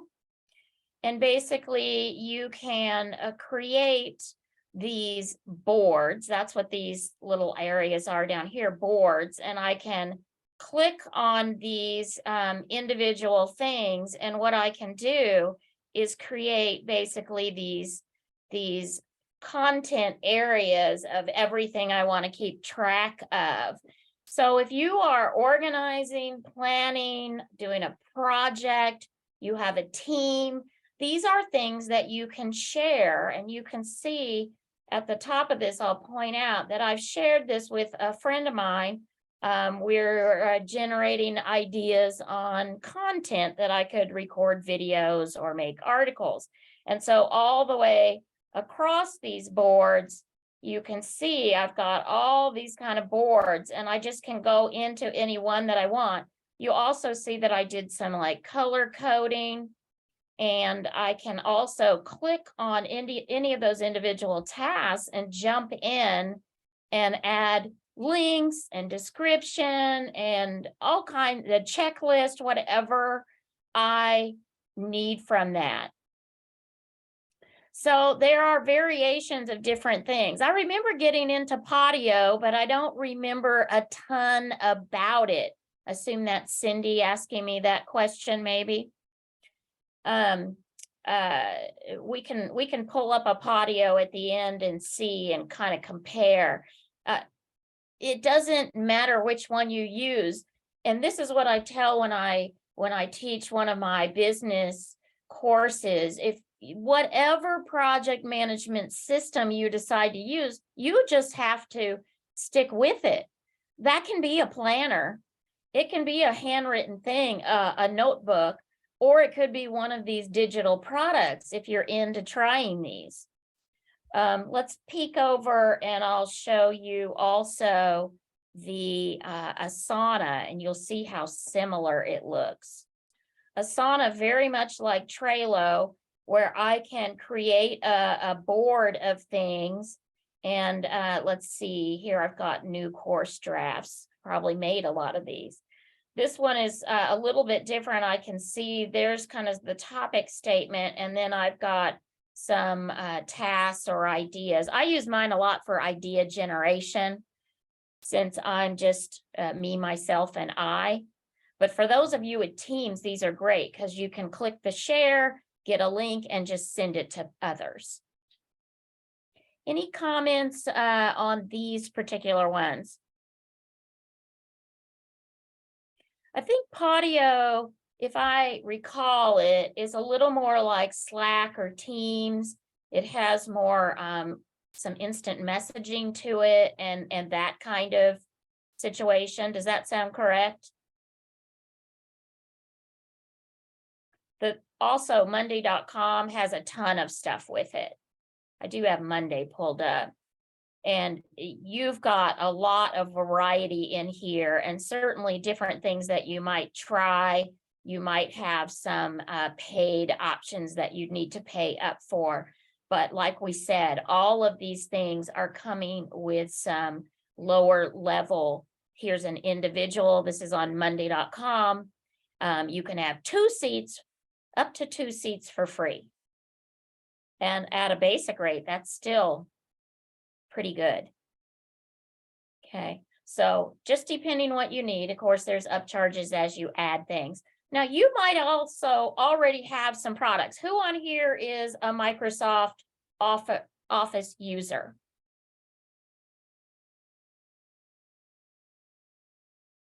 Anybody? Use Microsoft Outlook? Yes, yes, yes. Okay, a few of you maybe Google too. That's cool as well. I'm going to show you that in Microsoft Office, your Outlook email, I'll bring this up. Oh, my account's messy. Hang on. I got to get you to a cleaner account. Okay, I'm bringing it over. Bringing it over. Okay, so here I am. This is in a cleaner account I can use for training on Microsoft Outlook. Now, what you might have found is that when you go to your task manager, you can actually click. If you point at tasks in Outlook, you can click up here and you can type task. And I like this for things I don't want to forget. I just want to get them done.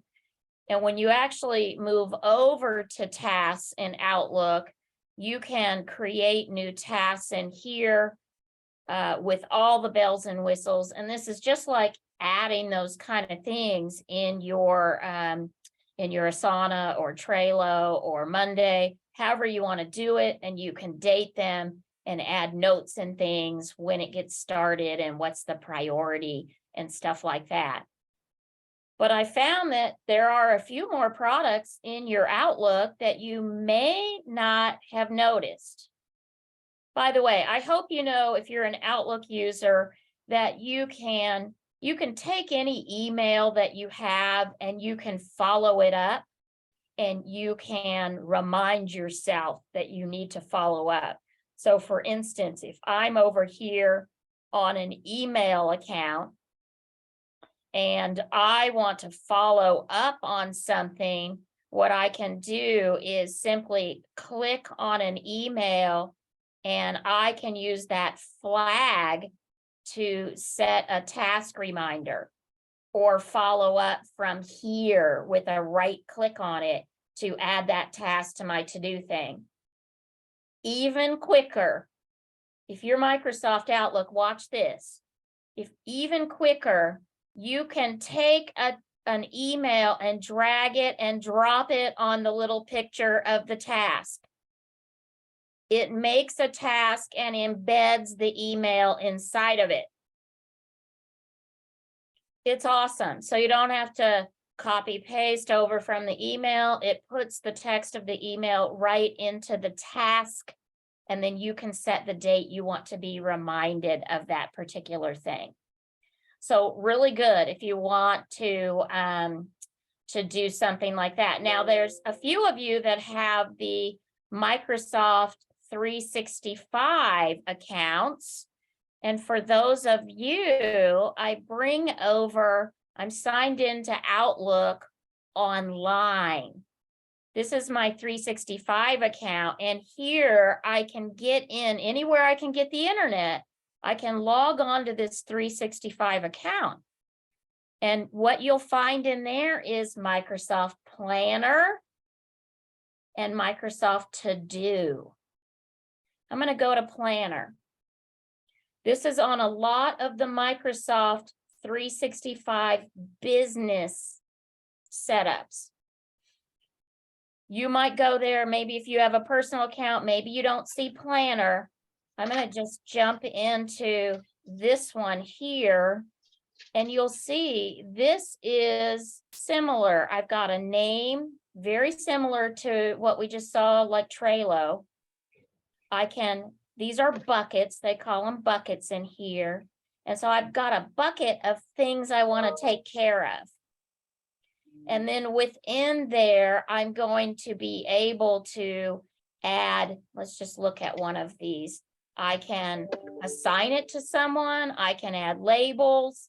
I can set a start date and priority, very much like I could do the task over in Outlook, but it's just different.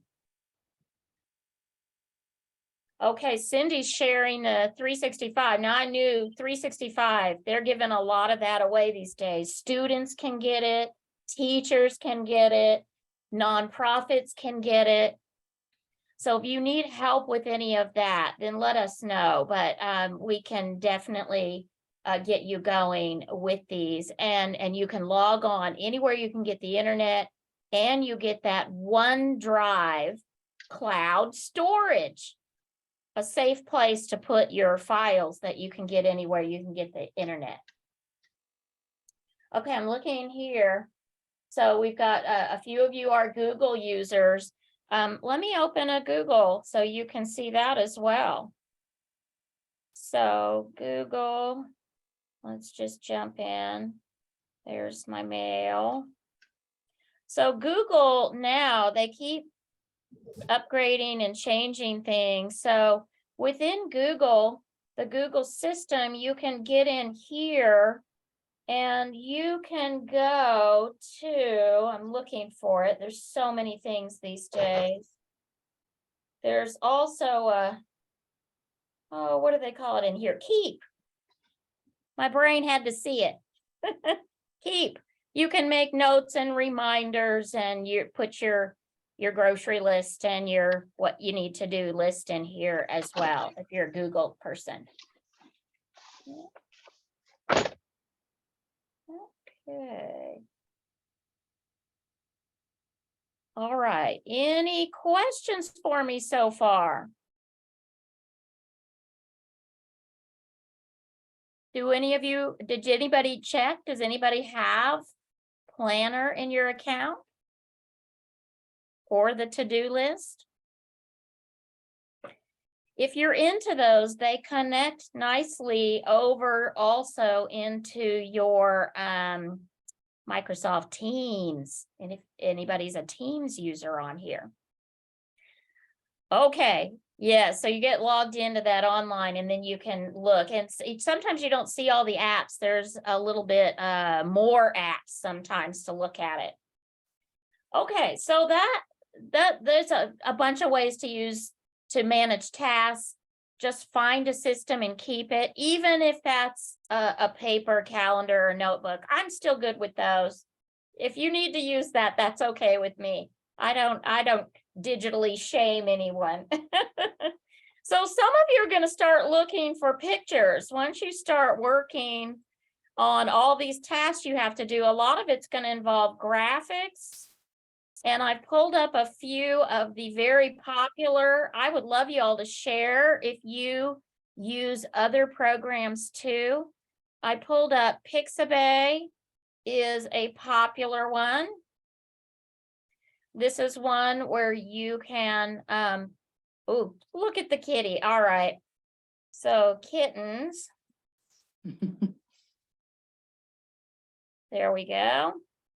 All right, so you can type whatever search words in these, and you can get images that you can use.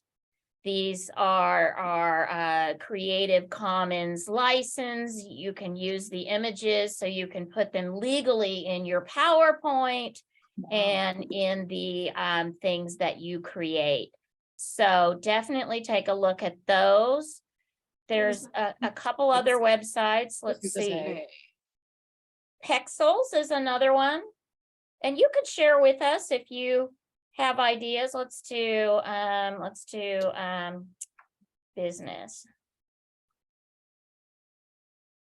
So you can scroll through, and again, you're able to download and use these. I found one at suggestion of some friends a while back.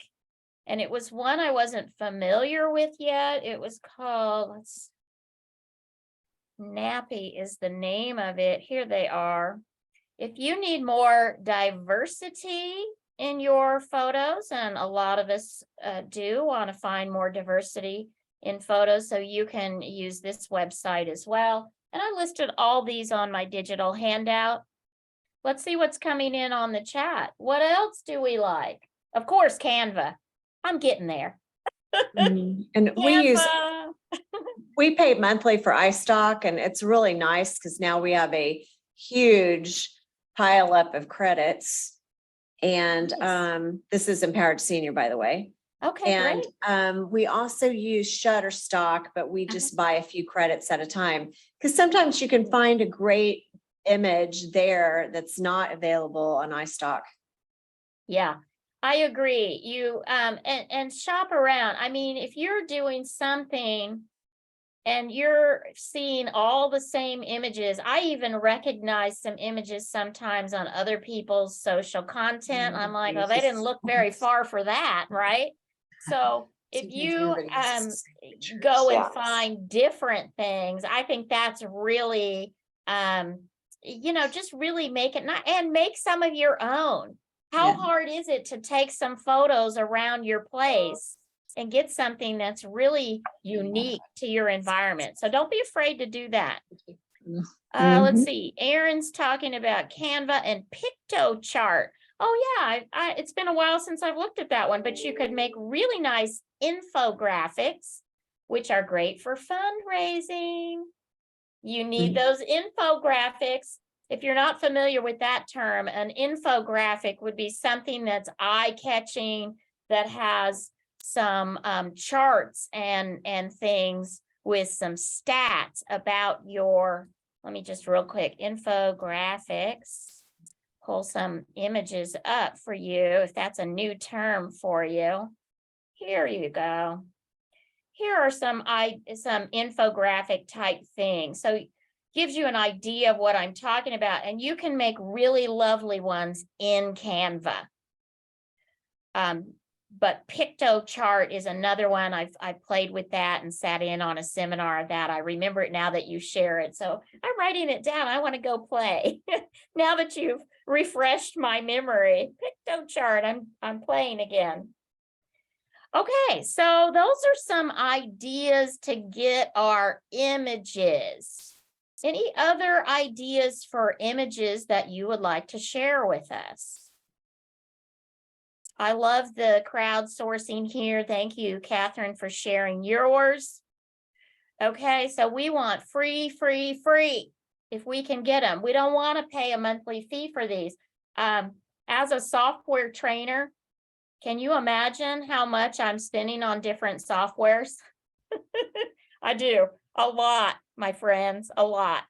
Okay, so the next thing I wanted to talk about was that wonderful program that I hope you've discovered, Canva.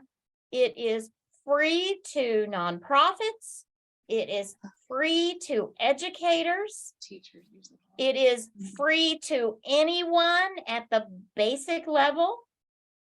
And I pay myself, it's just over 100. I want to say like 112 a year for myself to use it. So 11, 12 bucks a month, somewhere in there. It is a neat little program. And I don't know if you all paying attention. In the software world, we're paying attention. They just rolled out a bunch of updates on Canva. They've got whiteboards coming out. They've got documents coming out. They've got more video tools in there. It is amazing. So let's go over and take a look. Is Canva brand new for anybody? Are you like, what the heck are everybody talking about? Okay. Never used it. I don't see anybody saying they're brand new, but that doesn't mean we're not brand new.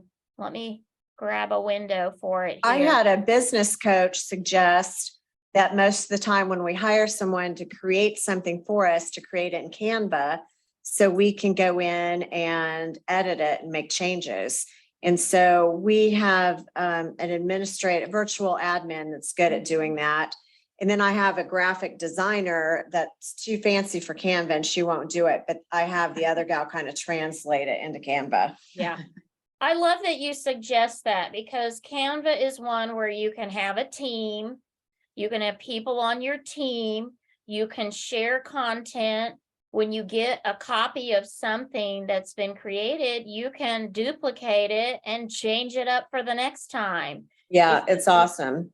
if Mhm. you've got somebody that's capable of drafting up some clever ideas for you, that can be just the starting point that we need as small business, nonprofit. A lot of people are working just very skeleton crews in these offices, right?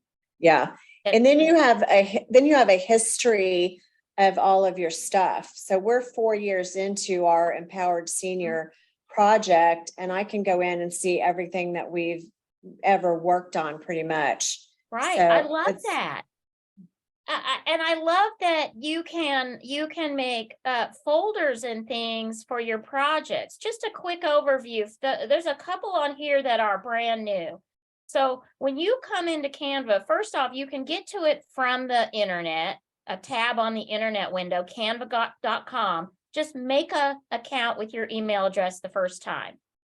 If you're nonprofit or you're an educator, you need to jump in and find the free for education and free for nonprofit from the plans and pricing.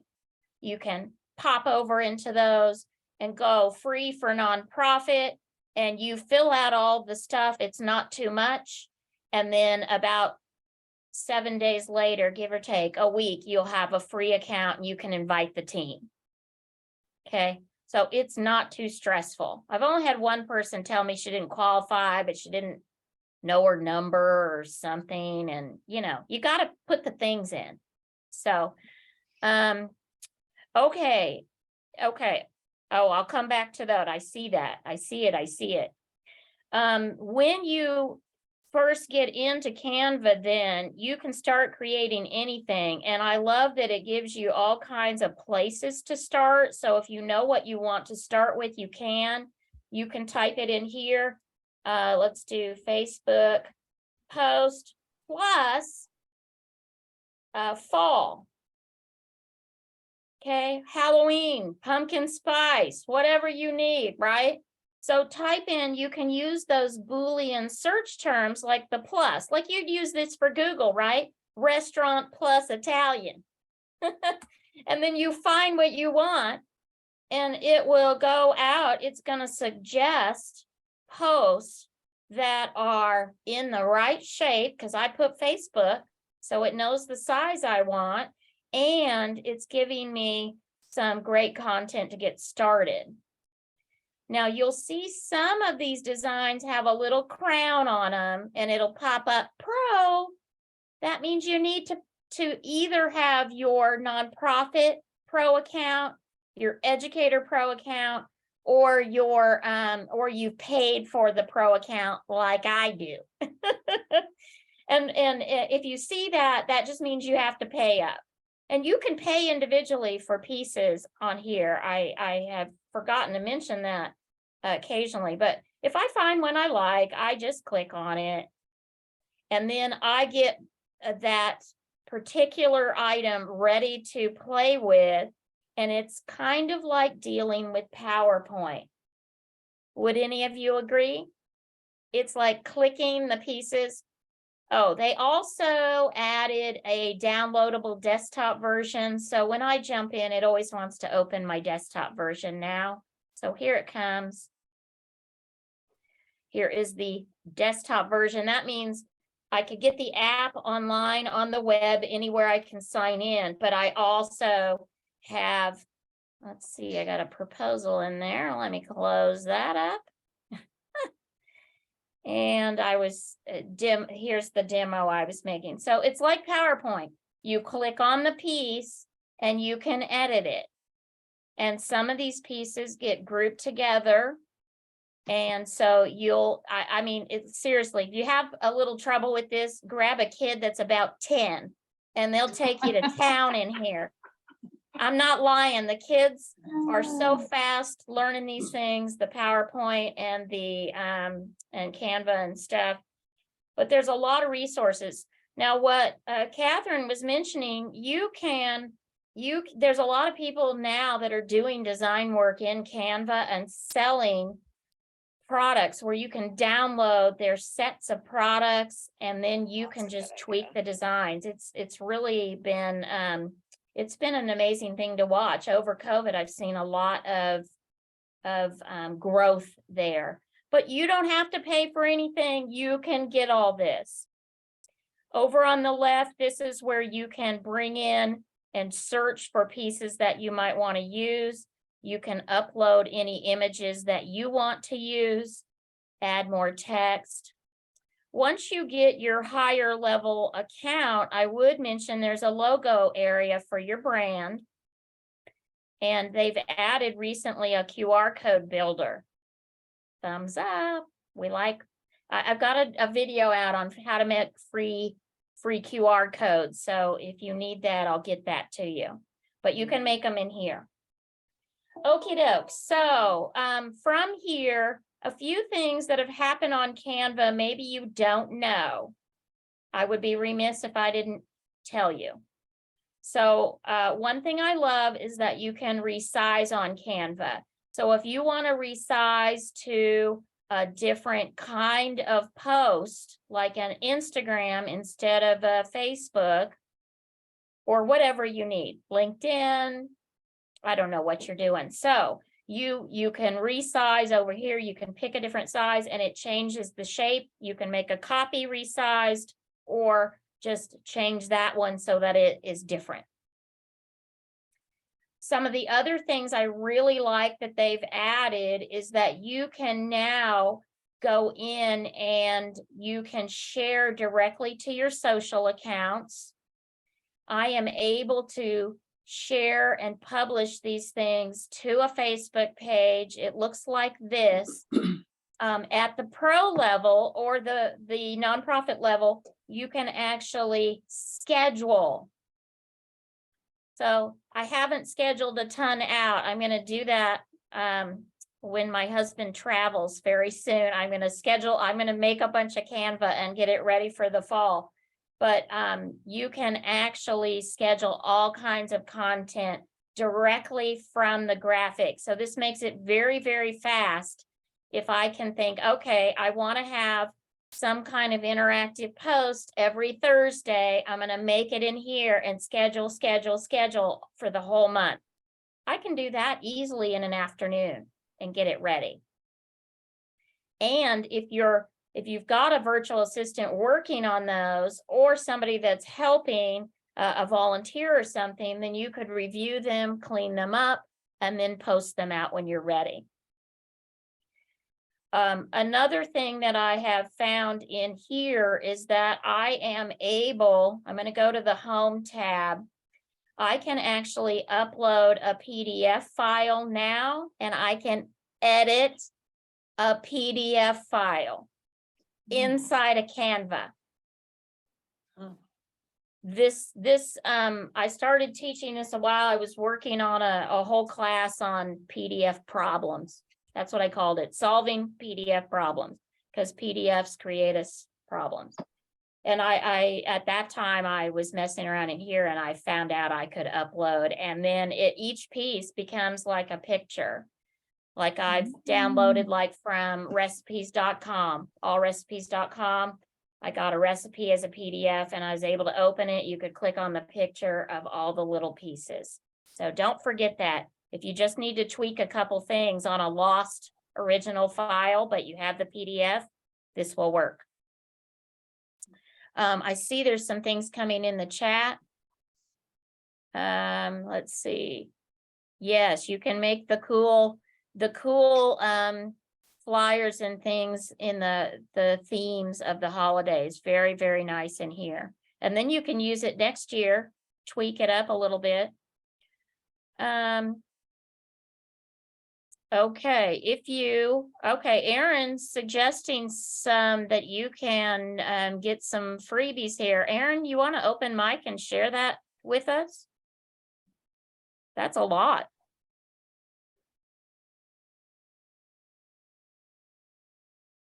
Oh, no problem. Sorry. No. Sorry, I was chewing. Oh. Caught you. I mentioned two specific things. The first is a free Photoshop program. It has all of the functionality of Photoshop, And it is open source, totally free. It's called GIMP, which stands for GNU Image Manipulation Program. And it is a fantastic program for editing images. It's frankly, the hard stuff is beyond my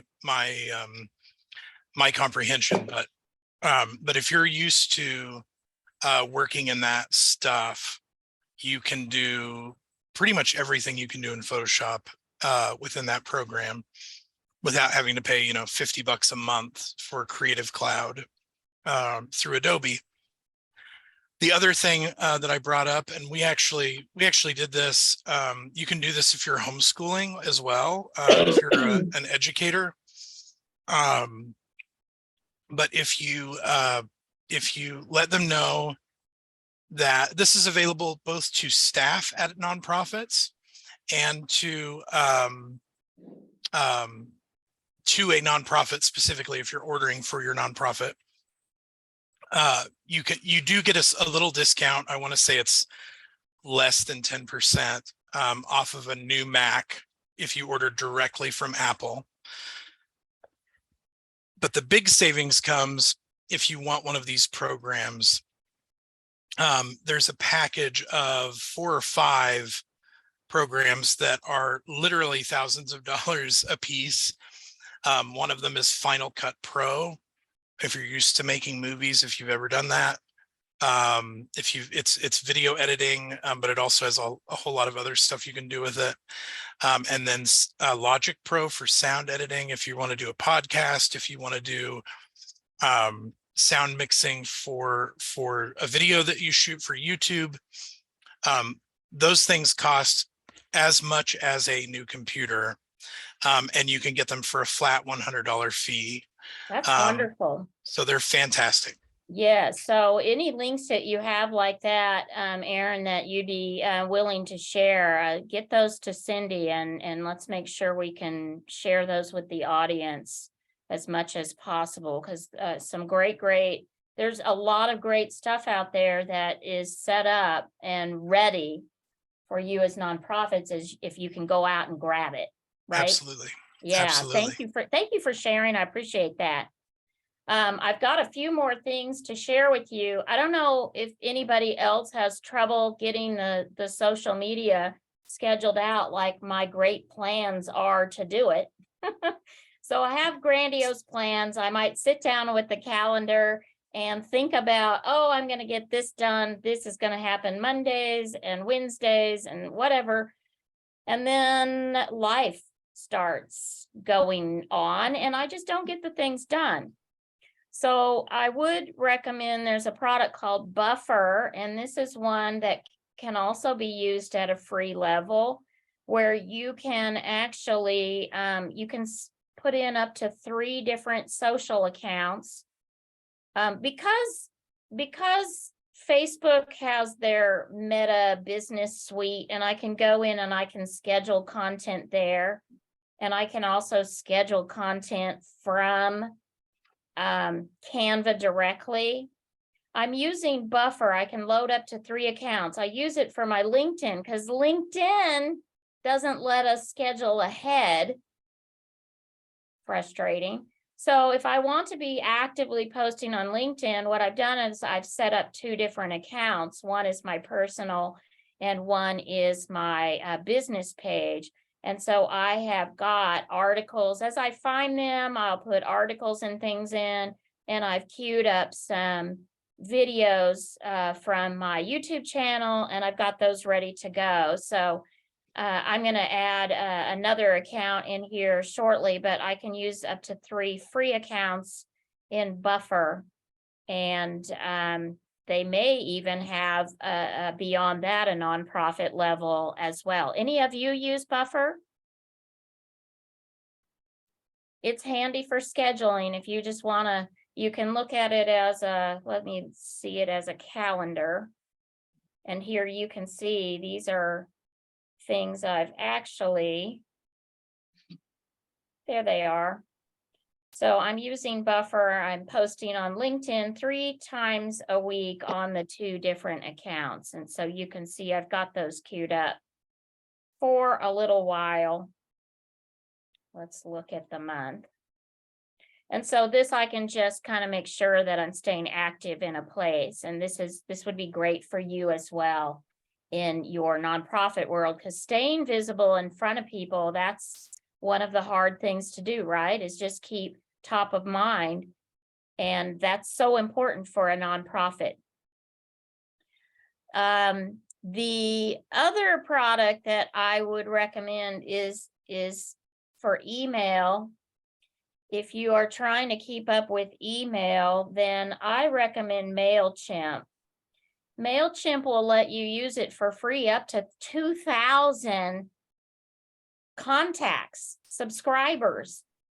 And it's a great program. I really enjoy using it. I've enjoyed teaching it, and you can have 2,000 subscribers, up to 10,000 emails a month. So you could have a whole list of 2,000 and send 5 emails a month to the whole group. That's 1 a week.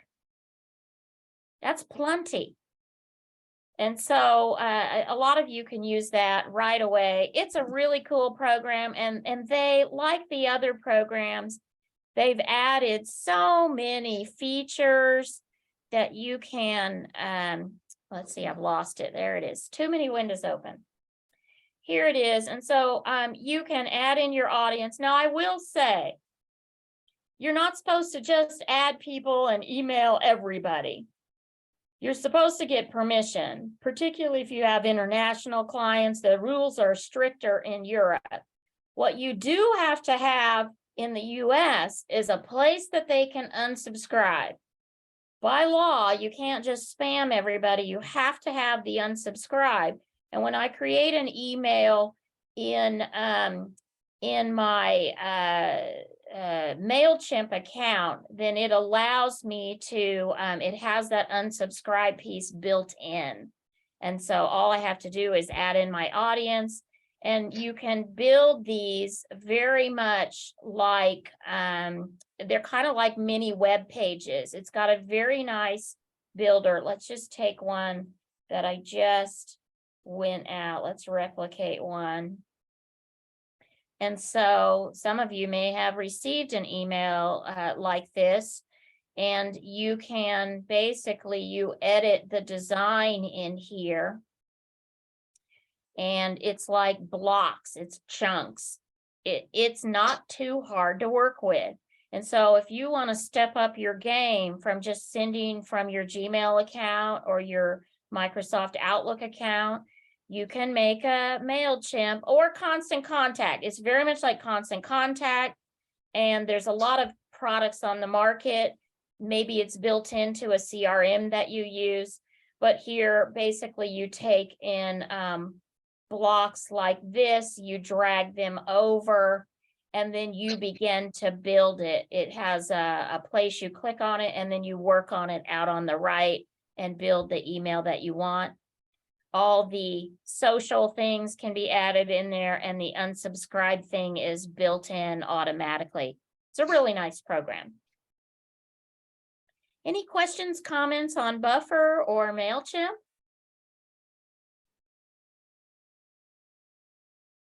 Okay, I see the time. If something comes up for you, let me know. I'm going to share with you. How many of you have used Sign Up Genius? Oh, yeah. I hadn't used this one in years, since I was president of PTO at the middle school. My kids are all out of college now, so it's been a hot minute, but this is a great program. And it just makes it so easy. You set it up. I mean, you can use these for like meal trains and things too, which are handy, but this makes it very, very nice for, okay, I need 4 people to do this job. I need 3 people doing this job. These are the time slots. It just lets people manage it themselves. So you don't have to go back and forth in the email. Yuck. Nobody likes doing that. So if you can do the Sign Up Genius, I really recommend it. If that's new to you, you basically get into their account and they do have the free level. Let's look at their pricing.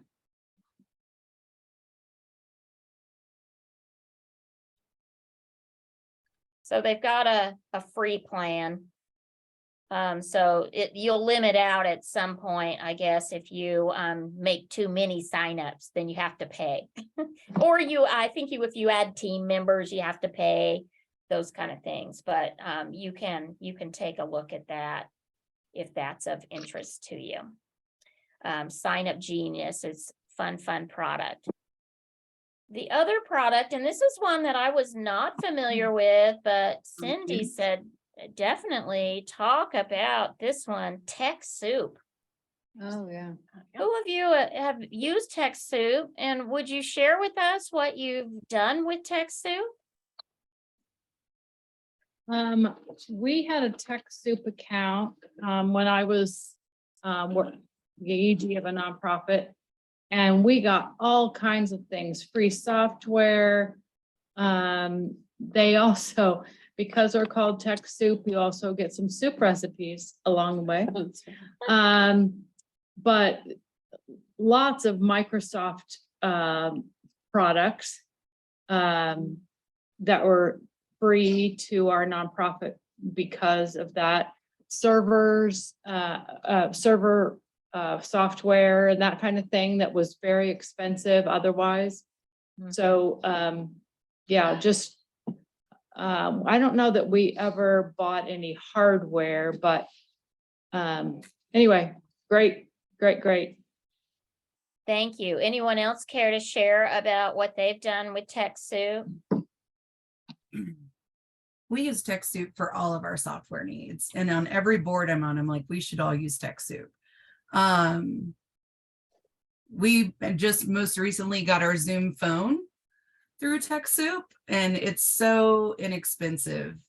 It's one of the best. That and free Canva. I feel like everyone can be successful with those two things. Oh, I love that. I love that. So many, and I mean, you just, I think it's worth a search. If your organization needs something, it's worth a search. Just come in here and just see, is it even in there? And is there something like it? What could I get? Look at all these products. So many products.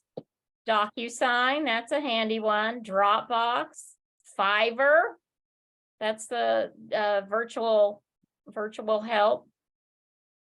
We worked with youth, and a lot of schools didn't have internet. This is pre-pandemic. Mhm.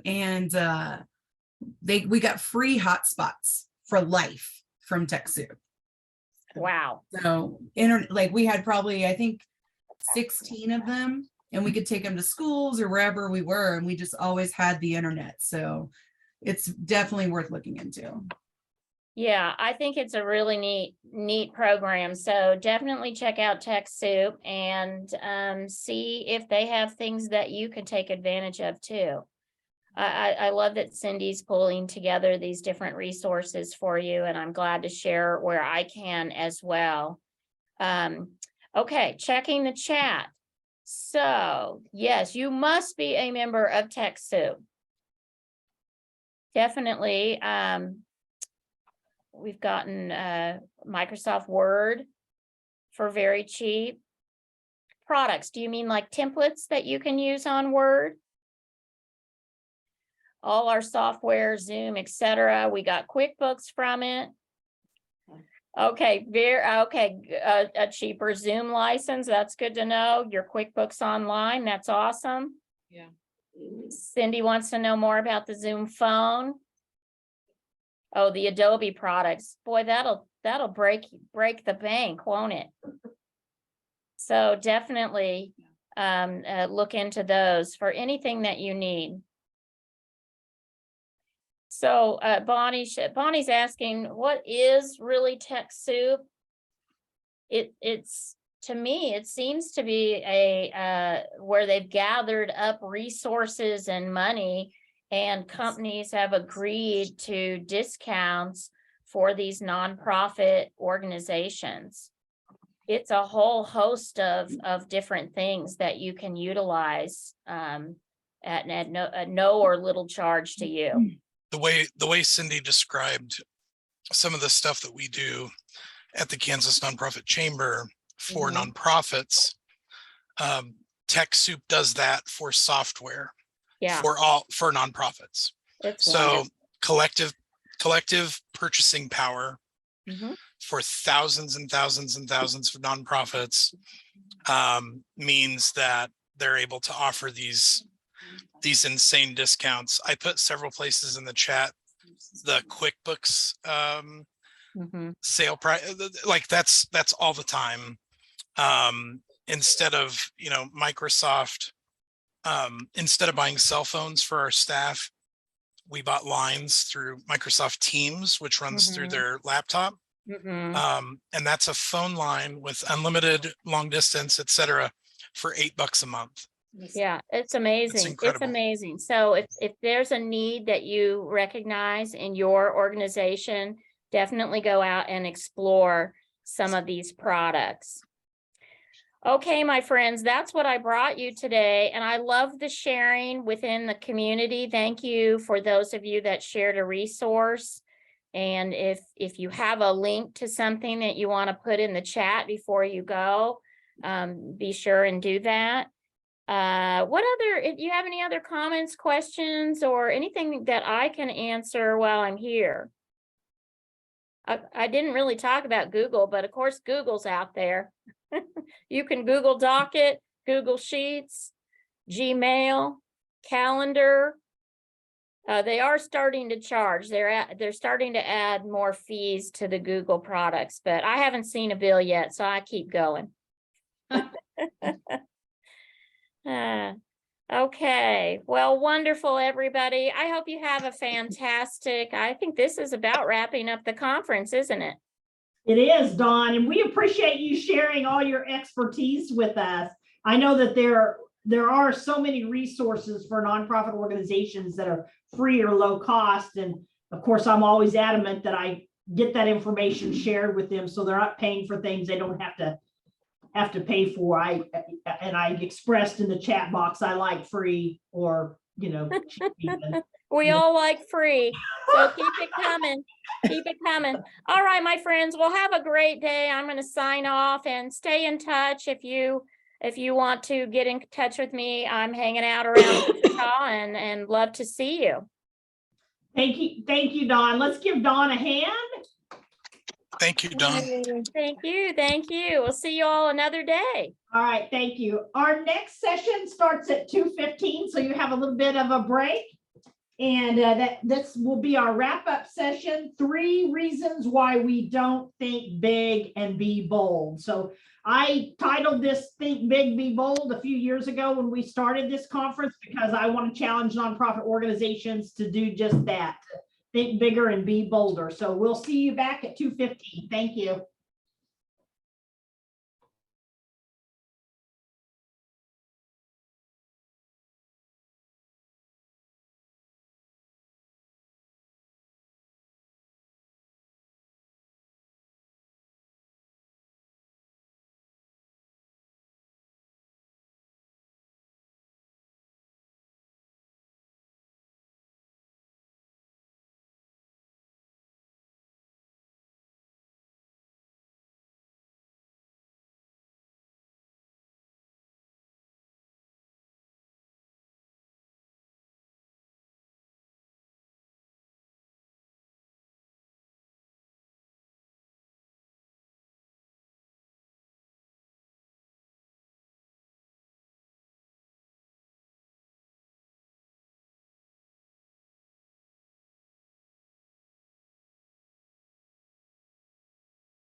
Hey Cindy, can you hear me?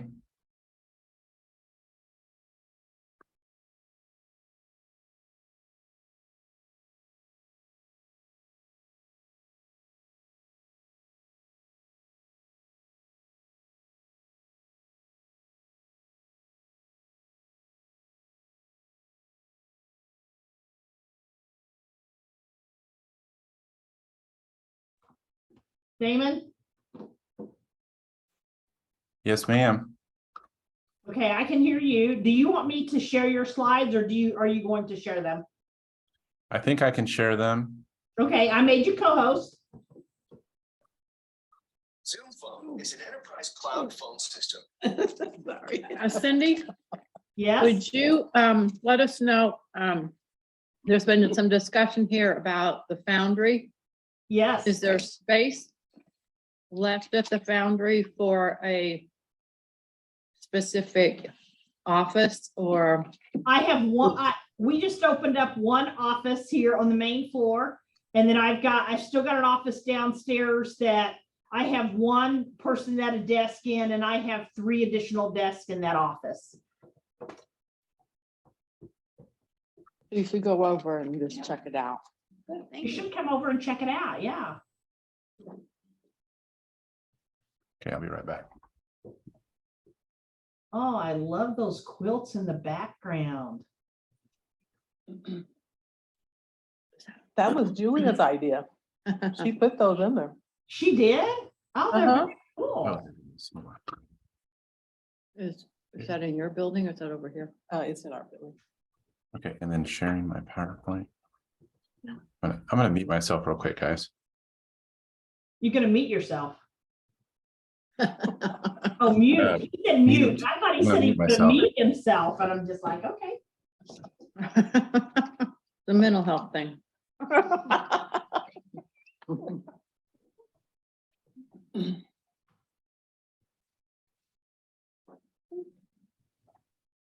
There it is.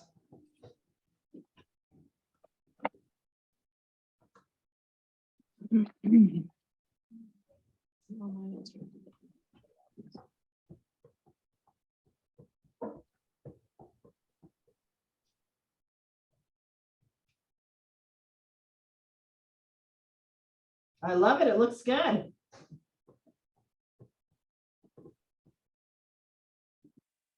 Does that look like that? Mhm. Mhm. Hey, I'll see early reader edition. It's like for first and second graders or kindergartners or early It reader. kind of sound like that, doesn't it? You know, there are typos Yeah. and other things that you're gonna find in there. Thank you very that- much. Yeah, but it's hot off the press and you'll have that before anyone else has them, you know, Yeah. from by the Content. time they get them in January, you're like, oh, I've already seen Yeah. that. Oh, Can you guys see my slides? Yep, yes. we can. They look good. Okay. Awesome. Okay. So I'm gonna.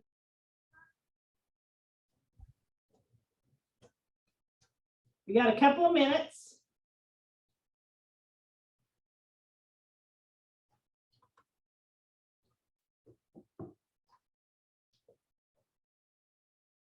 Damon, I so appreciate your willingness to present for us again. Yeah.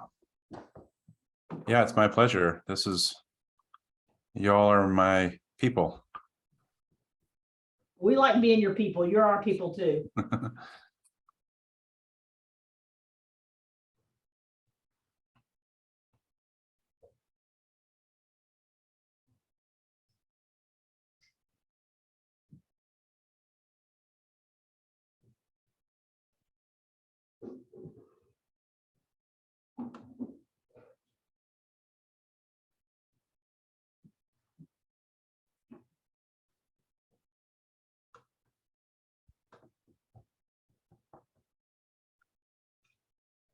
Got about 1 more minute.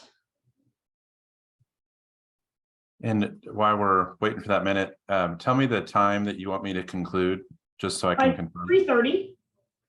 And then, and so if we want to do any Q&A in maybe 3:20. Yep. Okay. That'll be good.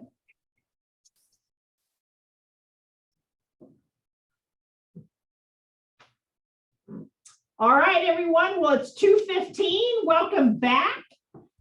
We are about to launch into 3 reasons why we don't think big and be bold. And I think I explained to you after we left the last session why I think it's so important for nonprofit organizations to think big and be bold. Sometimes we get caught up in just doing our day-to-day mission and forget about what our bigger vision is for the organization. And certainly lots of opportunities to think big and be bold after we've come through this pandemic that we've come through, and now we're trying to rebuild and recover. So I'm going to introduce to you Damon Young.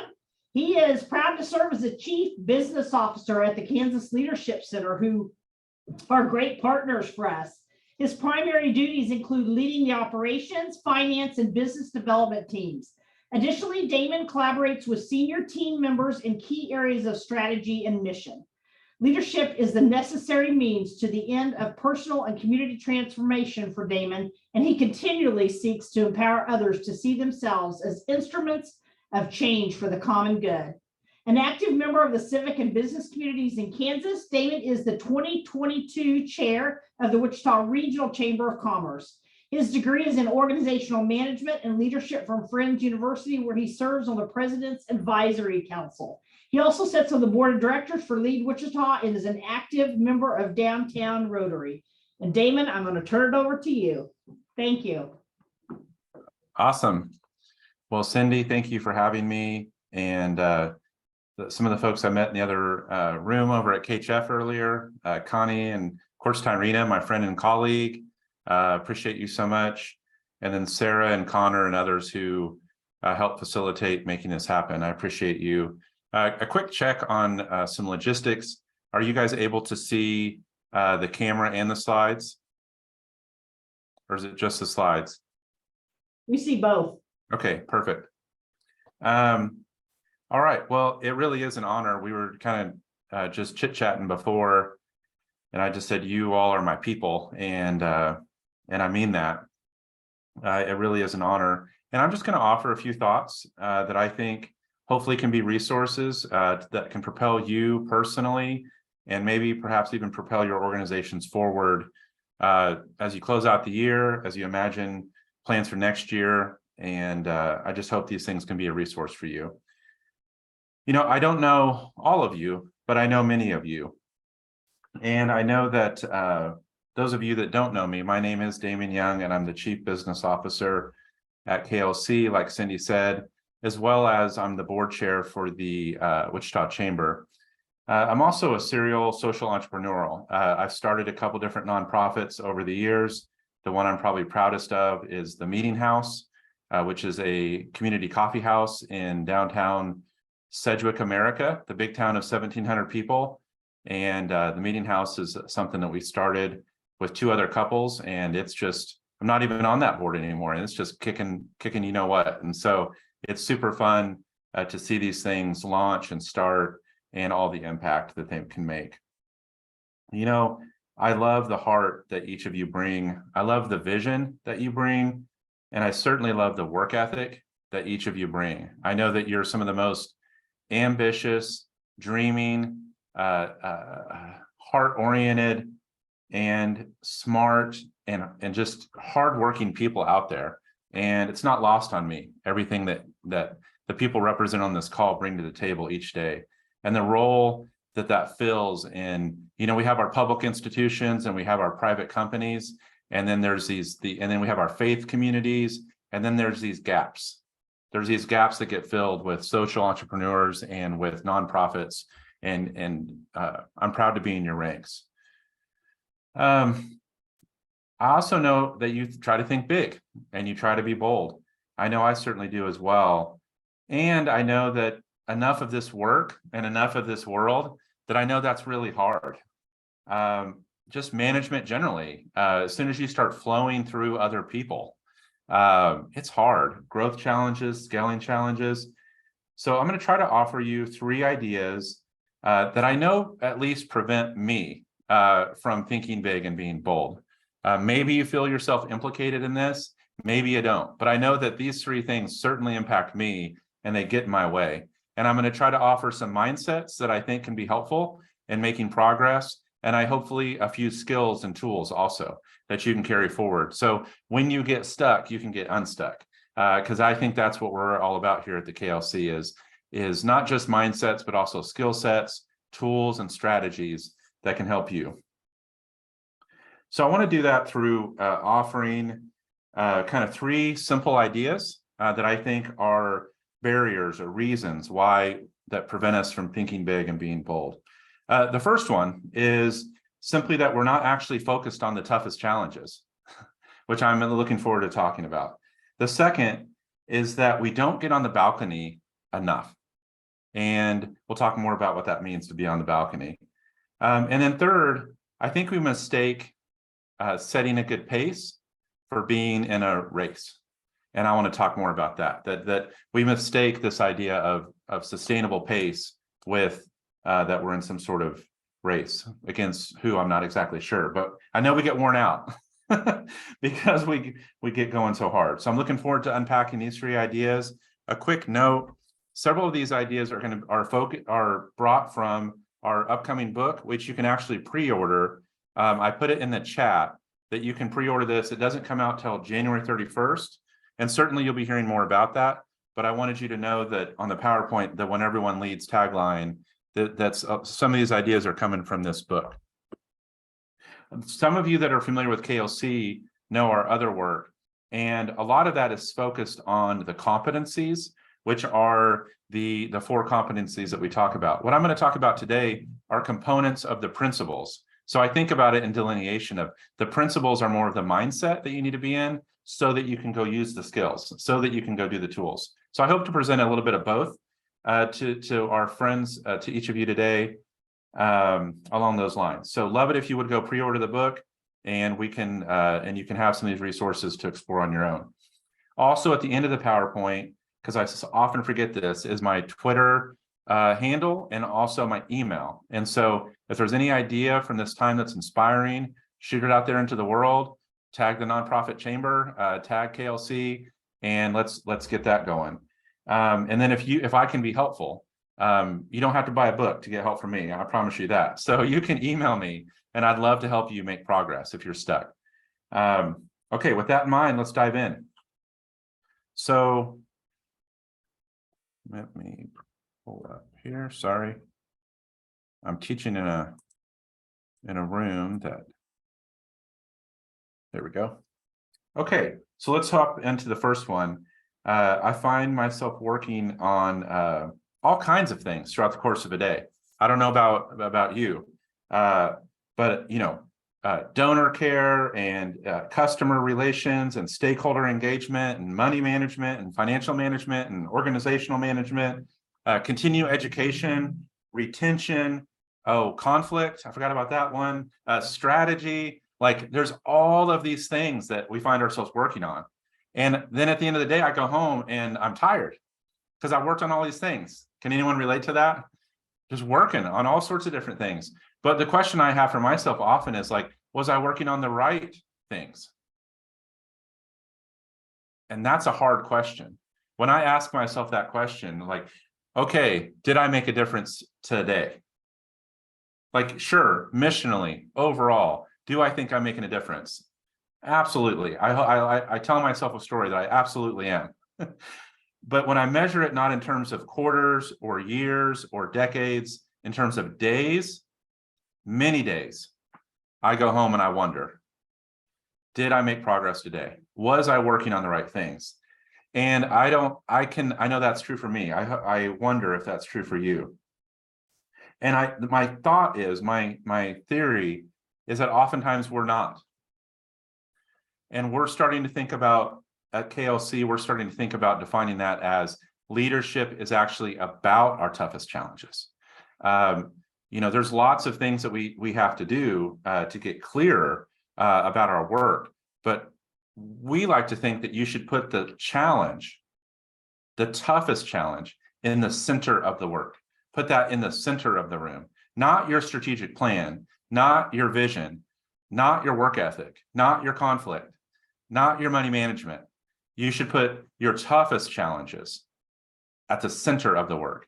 And so that's what I would contend today is like, I want to walk you through a tool that we'll actually workshop a little bit today.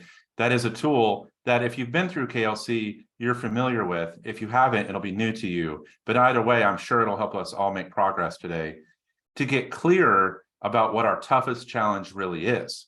Whether you find yourself at any level of authority, whether you are the boss of this organization, or whether you're just like, I just work here. It doesn't matter. You can all exercise leadership and focus on your toughest challenge.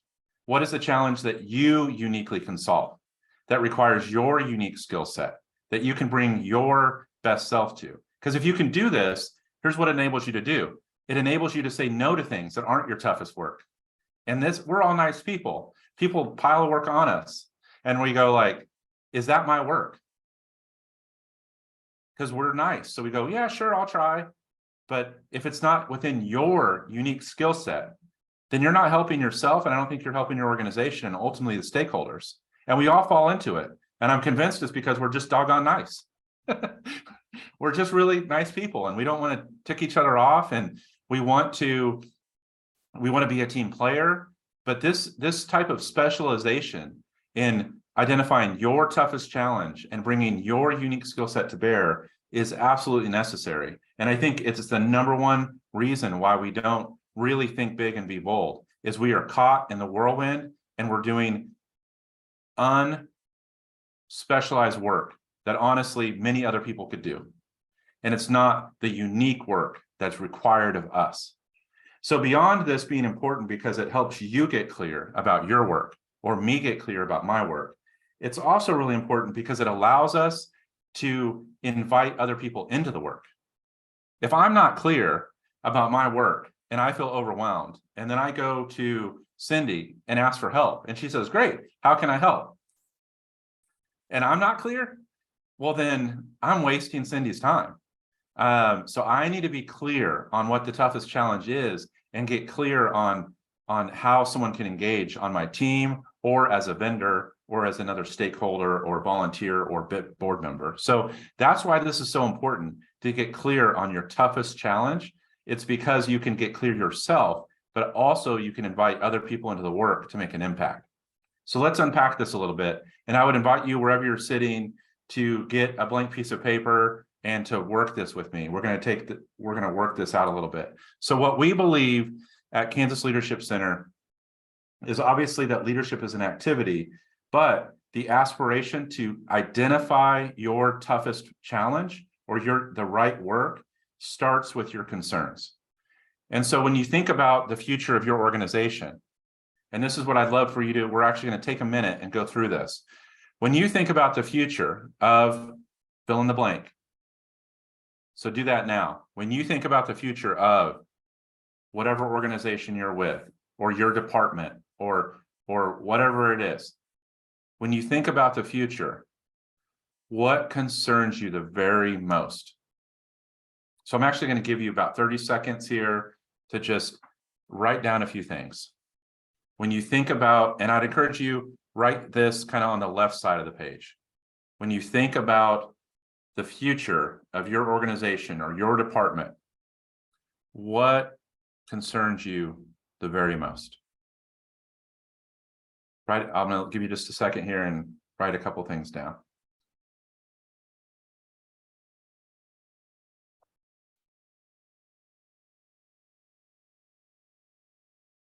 Okay, so you're writing things down. Now, if you're able, on the right-hand side of your piece of paper, you might write down the answer to this second question, which is same idea, but the opposite. When you think about the future of your organization, what are your highest aspirations? Your highest hopes for your mission, for your organization, for your department? What is your highest hope?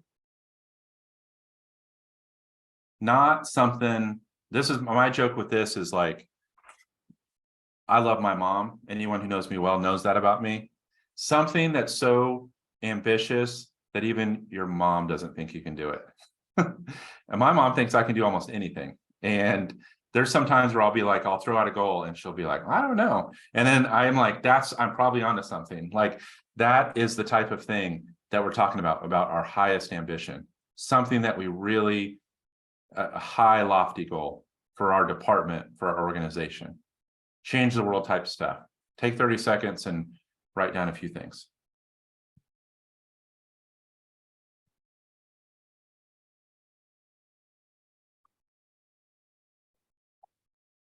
Okay, so we have some things on the left. We have some things on the right.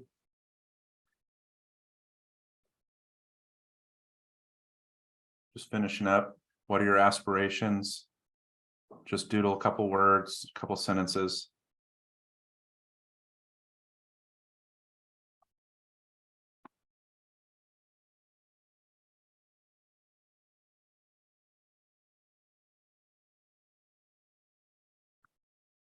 And then if you're able, you might draw the lines to block this off. And there's going to be a space that emerges in the middle. And this middle is where we think leadership, you're going to identify your toughest challenges, is in this middle. If you run towards your deepest concerns, or you run towards your highest ambition, my experience is that you'll actually get lost. You'll either get in the clouds and unrelatable and unattainable, or you'll get in despair. You'll just be so focused on those concerns that you'll feel lost. And so it's not about the deepest concern or the highest aspiration. It's about the work in the middle that makes this, that identifies what your work is. So what makes leadership so difficult in this gap is between our concerns and aspirations, is lots of things, but I'd like to brainstorm that just a little bit. I'd like for you to think about that. What is it about this work in the middle of going from my concern to my aspiration that is so hard? And you might just be thinking about what makes that hard. You might be thinking about things like time or communication or money, or, like just that there's like, what makes this work hard? Lack of clarity, working with other stakeholders, like strategic partners, coordinating strategic plans. What makes this hard? So just writing down, doodling a couple things, like what makes this hard, this work in the middle?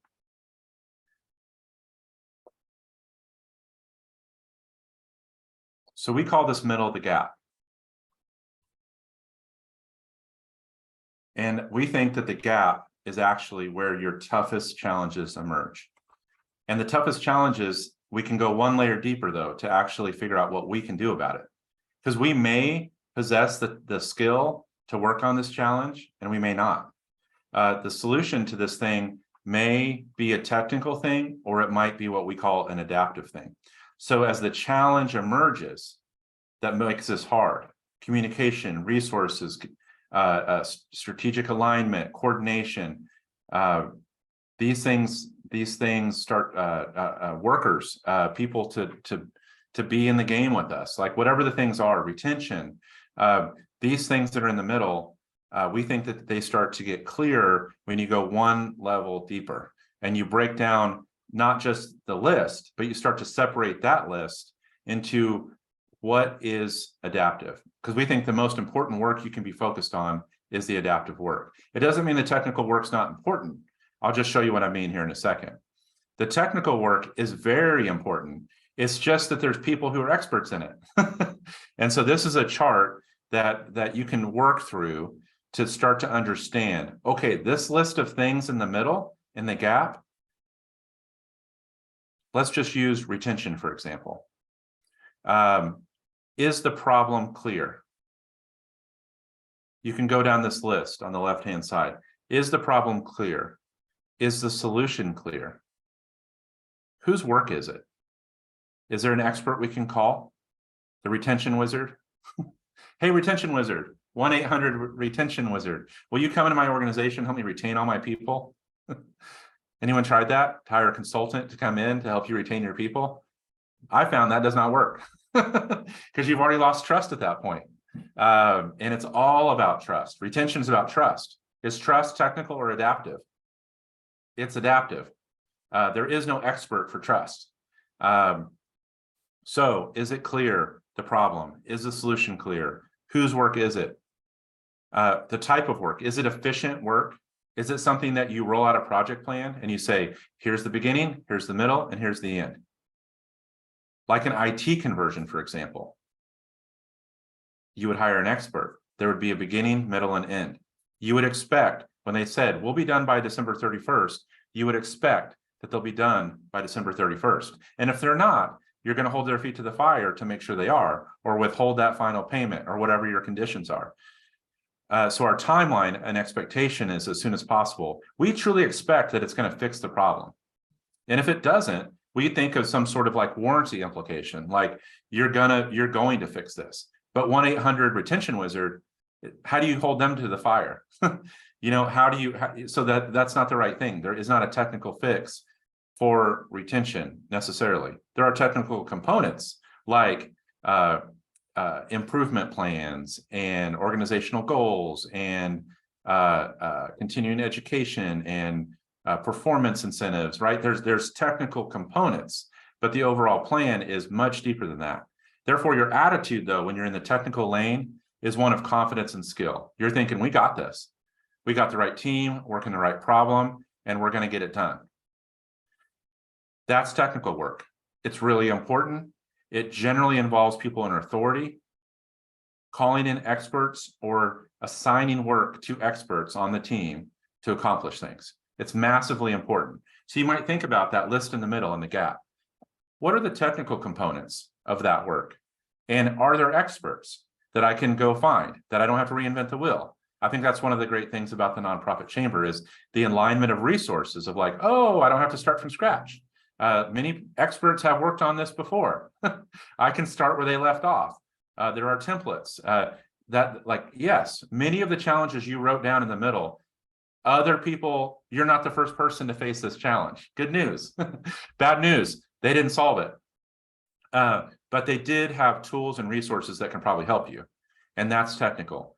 The other side of the line, though, is adaptive, which means the problem is not totally clear. The solution, not clear either. Both of those require massive learning. There's not one person. It's not the CEO hiring a consultant. It is deeper than that. There's many people implicated. So there's lots of stakeholders. The type of work you're going to do is going to be experimental. And so you're going to have to try things and be willing to fail. And sometimes we're not willing to fail, for example, with our IT, something that's technical. But with retention, you're going to have to try experiments, ways of engaging your workforce and your employees and your stakeholders that you're willing to take a little bit of risk, smart risk, right? Your view of the thing is going to be longer term. And your expectation is not going to be that you're ever done.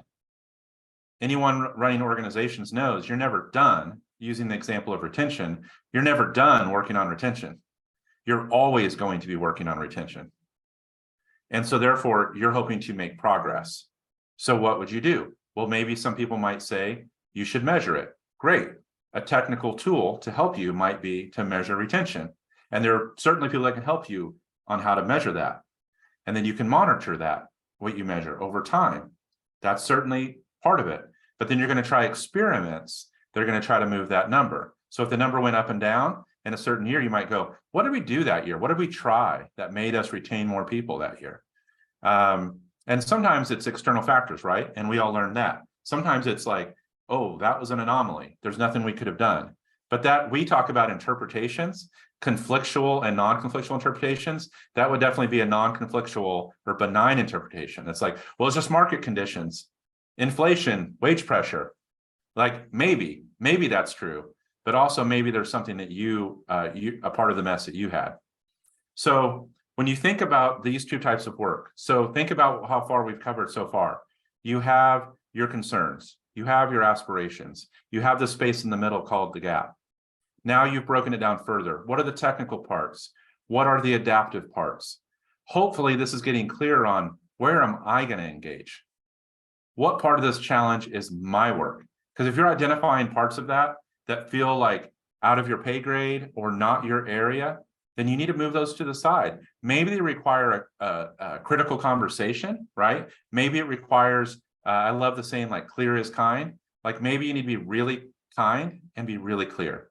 And if you can do that, but that's not your work though. Being clear is your work, but the outcome of that is not your work. So you give that work away, take the pressure off, and focus on what your toughest challenge is. What makes this hard? Well, technical work engages our brain, and we love it. It's really, I know for me, I get muscle memory in my brain. I have repeatable processes. I have systems. And I said I was in the private sector for 20 or 25 years. Most recently, I was president of a construction company for 12. And I realized that I was taking technical mindsets and skill sets and applying them to adaptive challenges. Like the example of retention, that's real for me. In the construction trades, retaining people is terribly difficult. And I tried lots of different things, but I tried it in very technical ways.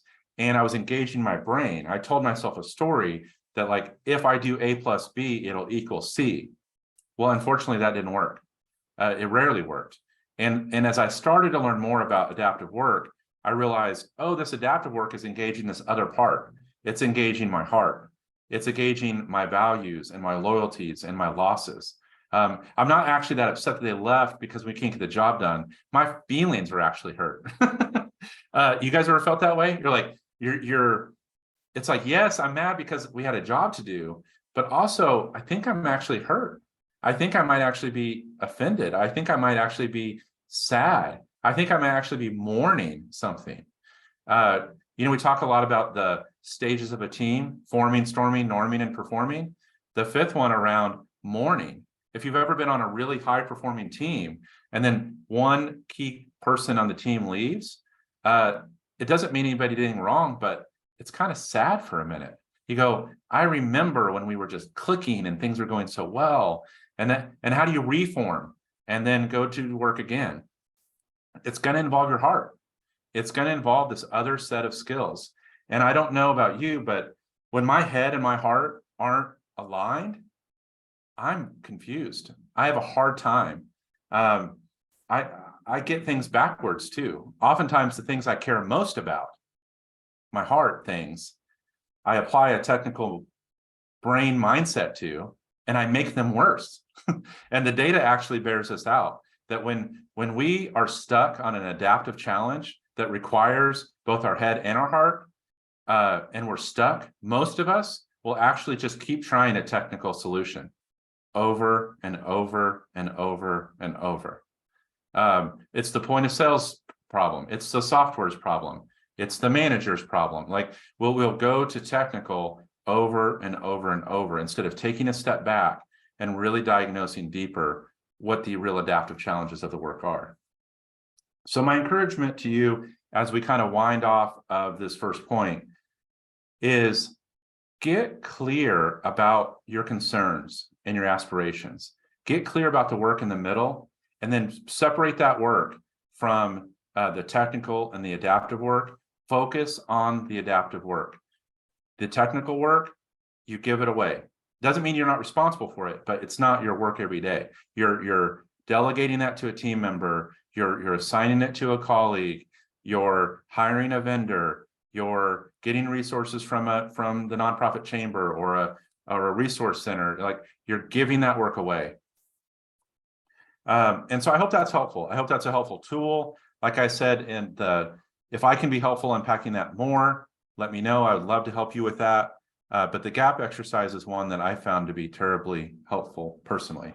So if we can get clear about this, we can get clear personally about the highest and best use of our time. And that's what we're really talking about, is what are barriers to thinking big and being bold. And remember, what I said was, we're working on the wrong things. So if we get clear about working on the right things, then we're going to go to home and we're going to be a little bit more satisfied at the end of each day. We're going to be a little bit clear about that. I don't know how much I made progress, but I know I'm working on the right thing. And I'm going to have to change my mindset around loving progress and honoring curiosity, not like we're done. Like that's not, you almost have to take we're done out of your vocabulary. You have to start to think about like, I'm really encouraged because we made progress and I'm remaining curious about what our next experiment might be or what we might learn from our last experiment because I'm in the adaptive work. So you're going to get clear about your work. And I want to say it again, leveraging the highest and best use of your time. Because you're all talented, brave, smart people. And when you engage at the highest and the best use of your time, man, it has a massive ripple effect. And when you don't, it also has a massive ripple effect. When we get stuck in our deep concerns, our aspirations, and don't get to the clear work in the middle, we're hurting ourselves and we're hurting our teams. Also, like I said, when you're clear about this, I think you can also invite people into the work in a better way. And that's what I want to move to next.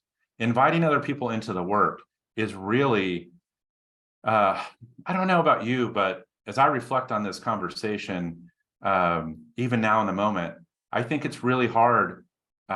You feel lonely, you know, when you're not in the work. When you're in the work and you're in the weeds, it can feel really isolating. And I think that's a barrier to thinking big and being bold, is you don't have that abundance mindset. You start to get fearful. You start to wonder, are we ever going to get there? And that when you invite other people into the game, you're encouraged. You know, when you have people on your right and your left, you just feel better. And so leadership is mobilizing others to make progress on tough adaptive challenges. And I'm going to take my coat off real quick. So I think that if we can get clear about the principles of leadership, it's an activity, it's not a position. Anyone can do it anytime, anywhere. It starts with us and we have to engage other people. It's a little bit risky and it's about our toughest challenges. Then we're going to get clear on inviting other people into the work. So let's move to the second point, which is what makes dreaming big, kind of dreaming big, being bold, thinking big, what makes it so hard? I think the second thing that really gets in our way is that we don't get on the balcony. I'll unpack what I mean by the balcony in a minute, but we don't get on the balcony enough and we don't invite others to do the same. We're in the whirlwind, we're in the grind, and we're doing the work, and we're like this. And we can't see everything that's happening. And so therefore, how are you going to think big? How are you going to be bold when you're not analyzing, when you're just so focused on the work?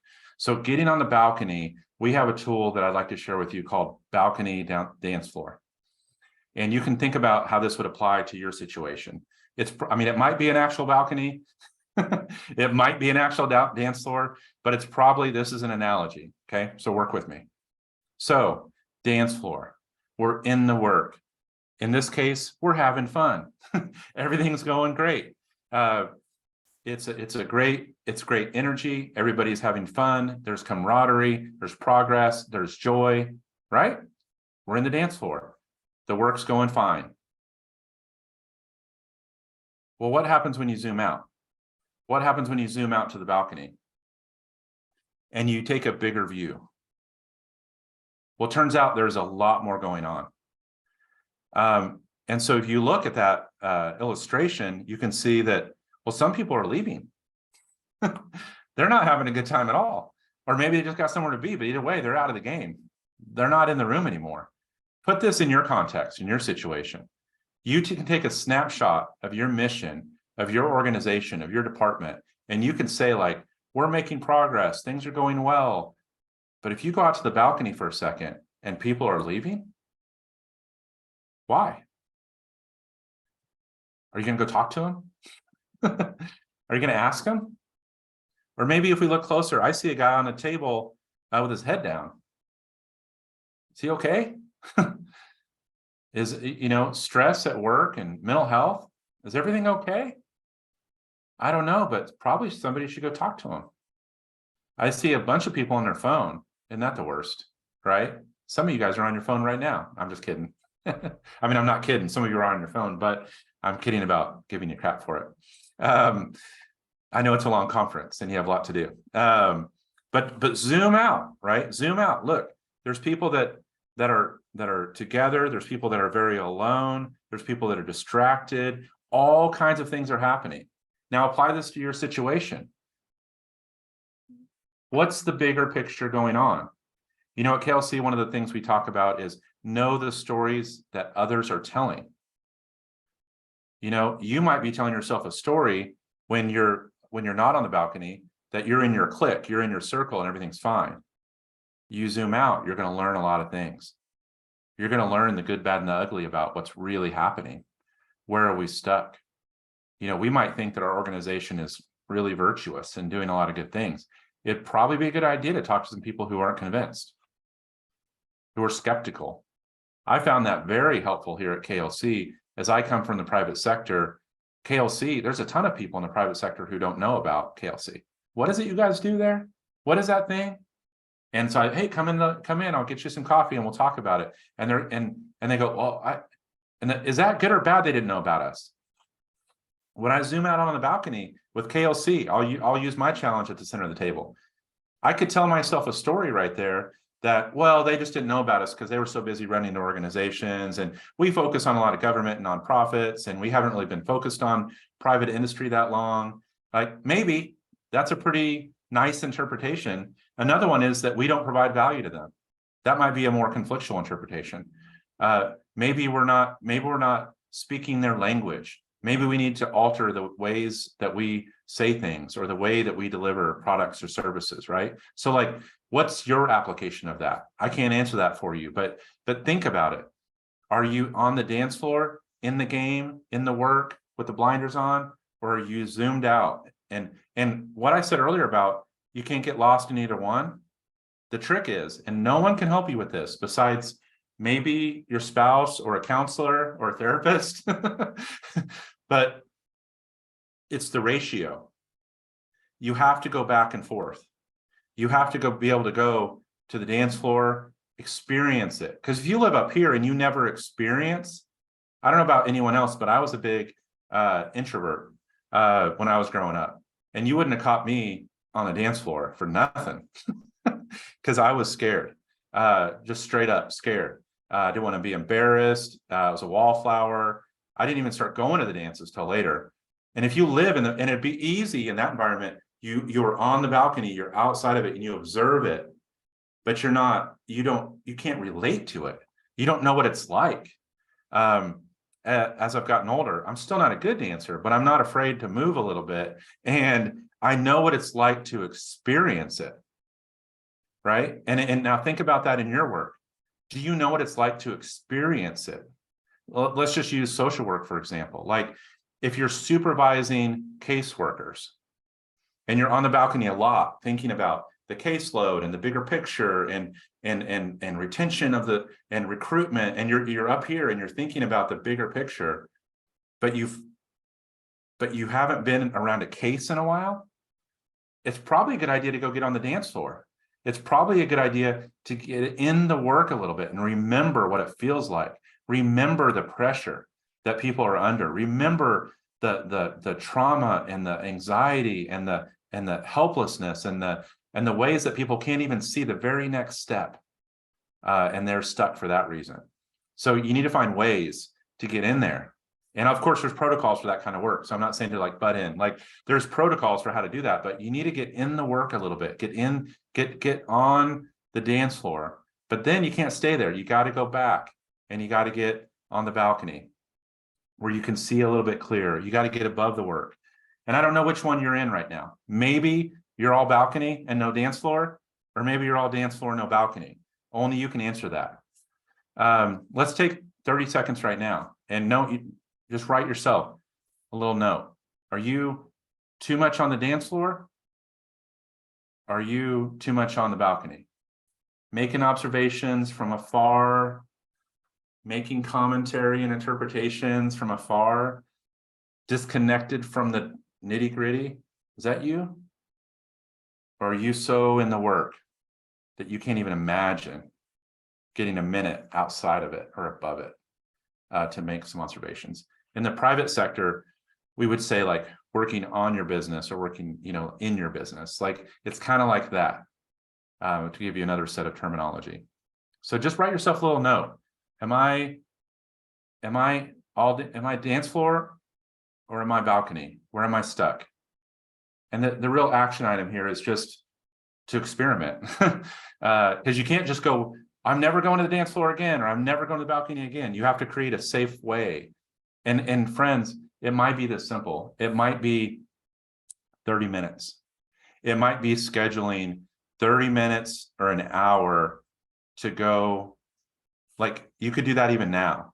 Permission granted for like getting on your computer. Like, go make an appointment with yourself in a week from now, 2 weeks from now, 3 weeks from now. If you can't find a time to make an appointment with yourself during work hours and you're in the 3rd week, then I know the answer to the question. You're all dance floor. You are spending so much time in meetings and in the work that you don't have time to get on the balcony. So you could even, you might do that as you wind up this conference. You might think about, make an appointment with myself to think big and be bold, and schedule it. And if you can't schedule it within 2 weeks from today, you're in trouble. You probably need it. You probably need to schedule it for that 3rd week or the 4th week. And then you need to get serious about blocking some time. It might be 30 minutes. It might be 15 minutes. It might be a walk. It might be an hour. It doesn't have to be like, I'm going to do a 5-day retreat. It doesn't have to be that. It can be that, but if you don't have it in the rhythm, it's going to get tough.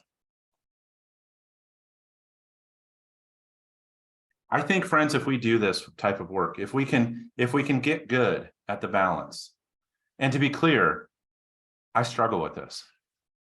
My friend and colleague Tyrena is on your guys' board, and she sees me going back and forth between the balcony and the dance floor. And I try, but it's hard. And anyone who tells you like, I have figured out the perfect ratio, well, wait a week, because it'll change. Like, there is no perfect ratio for this. You have to constantly work on it. But friends, I can tell you that we tend to stay in one too long. And so the experiment needs to be something about little experiments to go into the one that you struggle to go to, either the balcony or the dance floor. So that would be my challenge, whether it be the 30 minutes or the hour, or meet up a friend. Sometimes that's helpful. If someone's on the conference that you're friendly with and you have trust with, maybe you schedule that meeting 3 weeks together, and maybe you make it an hour and a half if you can, where you can both take 30 minutes to kind of talk about what makes this so hard. And then maybe you could take the last 30 minutes to help each other design a little safe experiment that you could try. So that's my encouragement. And I think that's one of the things that gets in the way of thinking big and being bold, is we don't get on the balcony enough at the right ratio. And then lastly, on that point, we don't invite others. Especially if we're managers, oftentimes we're like, you stay there on the dance floor and get the stuff done. Like, we don't go like time out. Actually, Tyrena can vouch for me on this. I'll do that literally in a meeting. I'll go like, hey, time out. Like, zoom out, like, let's go. And I've created that as a habit for myself. Even doing the gap in meetings sometimes is like, hold on, I think we're stuck. And like, what is our concern? What is our aspiration? Like, these are tools you can use in real time, and you can invite other people into it. And so that's my encouragement, is not to just do this personally first, and you'll get clearer. But just like the first point, if you get good at this, the next thing you have to do is invite others into it, because they're looking at you, they're watching you, and if you're not doing it, when you invite them into it, they will not believe you. They'll go, nice try. It's the definition of hypocrisy, right? Like, it's like, oh, do as I say, not as I do. So when they see you doing it, and then you invite them into it, they'll be excited. If you invite them into it and you don't do it, it won't last. It might even break trust. So what we've talked about so far, getting clear on what the toughest challenge is, and then also getting that right ratio of when to be on the balcony and when to be on the dance floor. Lastly, I want to talk about this idea of why do we mistake setting a great pace for being in a race? And I don't know why. Why don't we take 30 seconds and just like, why do we get so much in a hurry? Who is it that we're racing against? I mean, I could answer this sometimes I mean, I get it. We have stakeholders and oftentimes they have needs and we want to meet those needs. But it's a marathon. We don't want to run hard for a week and then be out of the game. Who are we helping then? In that second and third week, if we run hard for a decade and then we're out, what about the second decade? What about those people? So I think the narrative around like, I have to go now or else. Well, if you go now, always, what about later? So what makes this so hard? Getting a good, consistent pace. Go back to the example of the calendar that I gave a moment ago. When I said, make an appointment with yourself in the next 2 weeks. And if you can't, then you might be in trouble. The same thing applies here. If you make an appointment with yourself and you can't find a time in the next month to do it, man, what's that say? What's that say about the pace that you're setting? And here's a word that I think is probably healthy would be boundaries. You know, I think, what are the boundaries that you set up? We certainly have talked a lot about this during the pandemic when it's like, well, I'm working virtual, which is great because I have a lot of freedom, besides the fact that maybe you're available all the time and then you don't know when to take off. And then you're answering emails after dinner. And, you know, and that's fine if that's your compact. Like if you have flex time and it's loose and that's working for you, cool. But what if it's not? And how do you set healthy boundaries? And I think even before the pandemic, you know, these things did that to us. You know, I mean, they made us available just so often. So how do you create consistent, clear, just simple, healthy boundaries that can start to set a better pace? And I want to be clear about who this pace is for. It's for you. And it's for the people that you love. Is it for your missional partners? Kind of. But I don't think that's the primary reason. I think that if you take care of yourself and the people that you love and love you, it'll take care of itself with the missional partners. Because a healthy, full, thriving you will serve them well. The stakeholders, that is. A diminished, worn out, depleted you will not serve them well. So sustainability, back to the head and the heart, if you've got that mix and you have some head going on and you have some heart going on, and as you work out that balance, I think it'll give you a clue as to pace.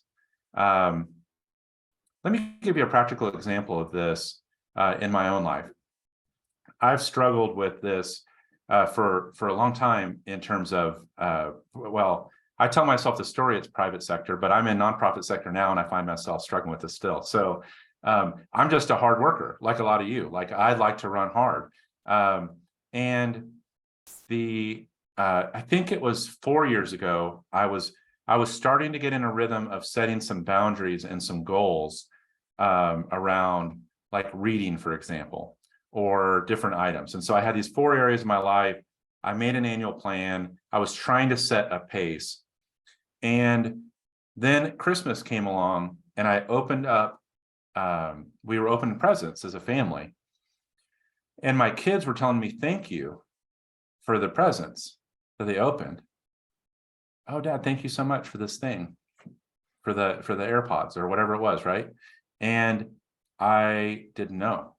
My wife picked them out and I faked it. I was like, oh, you're welcome, honey. I love you so much. I didn't know what they were getting for Christmas. Like 80% of the gifts I didn't pick out. I didn't know even what they were.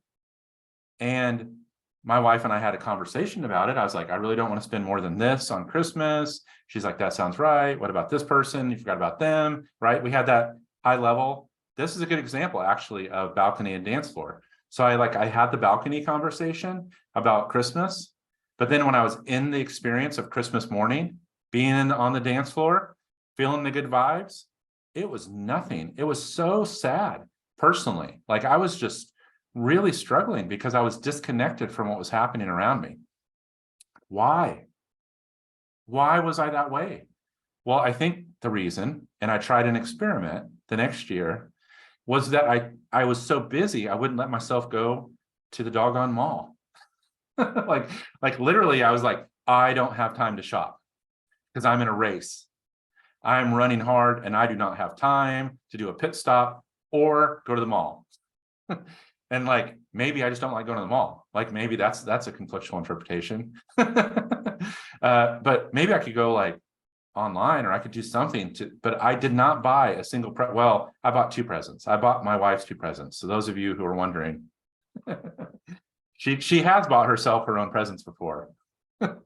But that year I did buy her presents. So what did I do? I was in a race. I had forgotten about pace. I was on the balcony, not in the game, not on the dance floor. So the next year I tried a little experiment. And in November, I told when I was making my plan, I said, okay,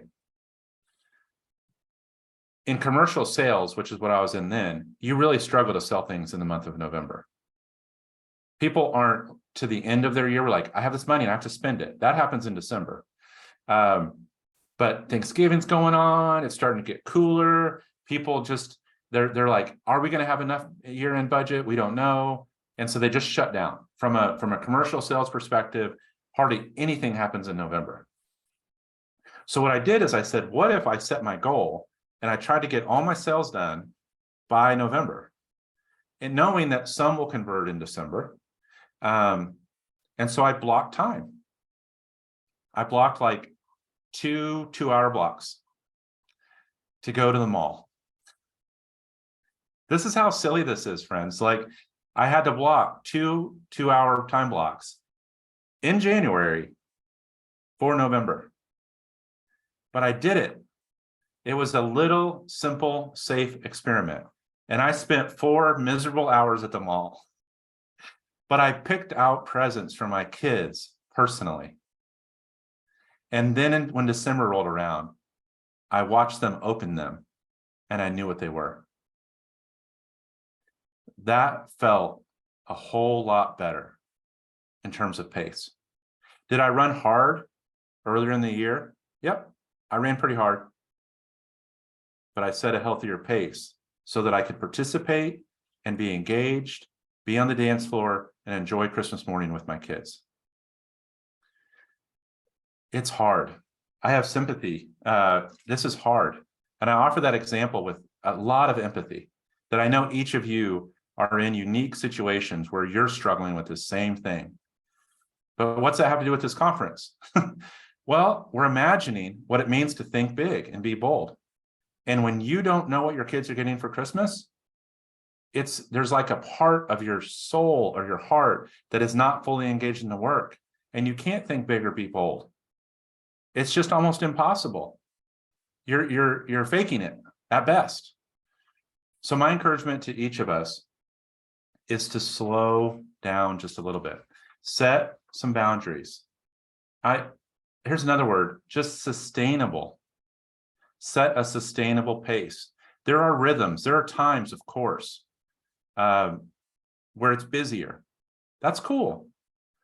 Create the boundary where then when the times when it's not busier, you can take a little bit of space. It goes like this, there's not it's okay to embrace that. It's like, I'm always going to do this, and you can try that experiment. I'll give you an example of what I'm doing now in terms of relationship with my wife is on my weekly check-in with myself, I have to answer a question. Do I have a lunch on the schedule with Kate? Like, yes or no? It's a yes or no question. And if the answer is yes, I'm like, I'm good. But if the answer is no, then I need to stop what I'm doing. I need to get a lunch on the schedule with Kate.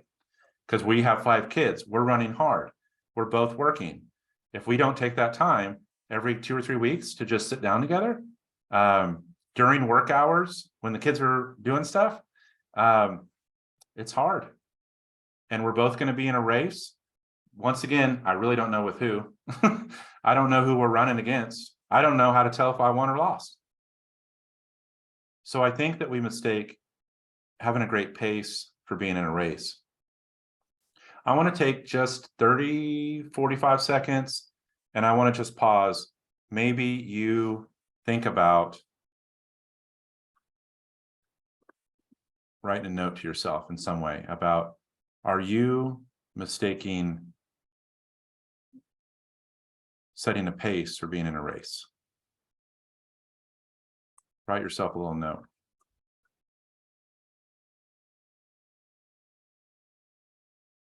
While you do that, I'm looking at a couple comments. This is my favorite so far. Even God took a day off each week. I like it.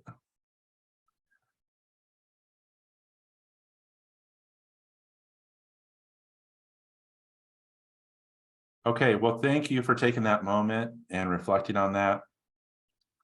I think that as we close, I just like to think about, here's some things I think you can do. Is that you can consistently check in, check in with yourself. You can do this gap exercise with yourself. I do it all the time. What is my deepest concern? What is my highest aspiration? What's in the middle that's making it hard? What of that is technical? What is it of it is adaptive? What of it is my work? And I just get really clear on it. I mean, I'm not going to say weekly, but almost. I would say, and that's not a brag about how great I am at this. That's actually an admission about how bad I am at this, because it's hard. I forget, and I get sidetracked in my concerns or my aspirations, or I get dialed in on the technical. So use that tool of the gap, and consistently check in, technical versus adaptive, and make sure you are working on the right work in the right way. That's one thing you can do. Another thing you can do is you can get on that ratio right of being on the balcony, and you can invite other people to be up there with you. And not always to be up there with you, they might need to be on there by themselves. You might need to be I'll create the space for you to go do that. And then you can even, sometimes in some organizations, you can tag team. Hey, I need to go, say you're managing a desk that you share a front reception area. There could be ways that you could help each other. Get on the balcony and be on the dance floor. The third thing that we just talked about is just slowing down and setting a pace. I really don't think we need to be in a race, even though we're doing good work. We're focused on all of us are focused on the common good and the good of others. But if we do it in an unsustainable way and we race, we're letting them down. Of course, we're letting the stakeholders down. But I think more importantly, we're letting ourselves down and the people that love us and that we love down. And we've all, if we're being honest, we've all done that. And that's really hard. So those are the three things I wanted to leave with you. I hope that they are helpful. I just want to say it's a real joy to be with you. And if I'm ever with you again, I hope it's in person. This is, I'm looking at a few of you, but mainly I'm seeing pictures, and I hope that this is connected with you. It is a real pleasure to be with you. Also, these resources that I've offered, you have my information. On this slide here is my email. Also my Twitter, if you want to post something of any of these comments that might have been helpful for you and share them out there in the world. And then also the link in the chat to the new book. If you want to pre-order that has a lot of these tools in it. So I offer those to you. I hope this has been encouraging. I hope that these three things resonate, and I hope together we can remind each other of these things when we see each other, and that they can help all of us make progress. Thank you so much for your time today and your attentiveness. And with that, I'll conclude, and I'd offer any, we have time if there's any, Q&A, or if anyone wants to talk about any aspect of this, I'll leave it open. Thank you, Damon. Any questions from anyone? I'll pull up the chat too. There you go. I had a couple of thoughts while you were speaking and very good presentation. A mentor of mine said that when it comes to your family, they spell love, Time. And we've always kept that in mind. It's that family time is so important. And anyway, I commend you on not missing out with your family and kids because a lot of people do. And the other thing I thought was front loading. I think it's kind of a cool concept to take the annual goals that you want to hit, maybe divide them into 10 months, keeping in mind you do want to have a sustainable pace. That front loading is a good way to maybe make sure you do have some time left at the end of the year and that you've achieved your goals and you're trying to finish those goals maybe through, by October. Yeah, I can actually speak a little bit more to that in that. So adaptive versus technical, right? So the tools of time management are really important in the systems. And I've tried lots of different ones. Where that one comes from was I was doing a thing called the 12-week year, which talked about it's not as simple as taking your annualized goals and breaking them into 4 equal parts, because that's not how goals practically play out. You have certain times. I think there's another book called The Power of Moments that talks about, we tell ourselves like every moment is important. And that's true, every moment is important, but some moments are more important than others.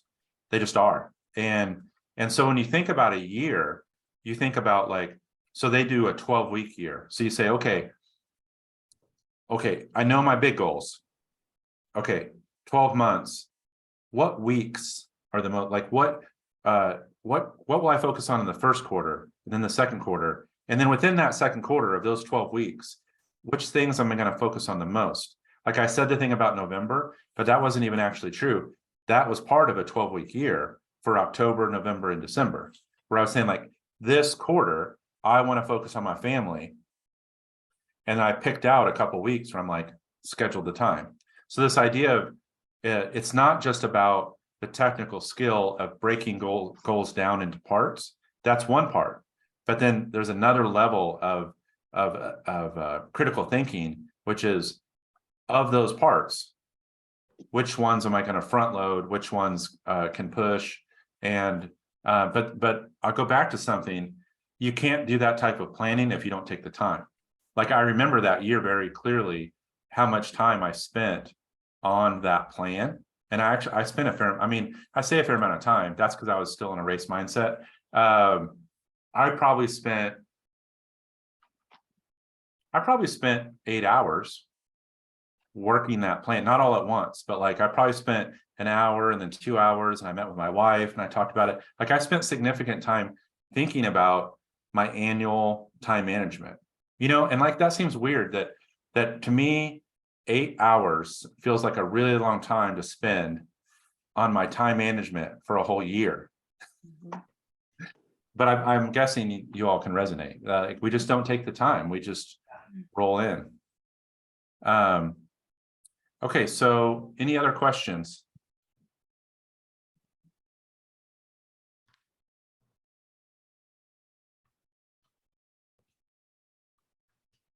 Well, if no other questions, Damon, again, thank you so much. Let's give Damon a hand.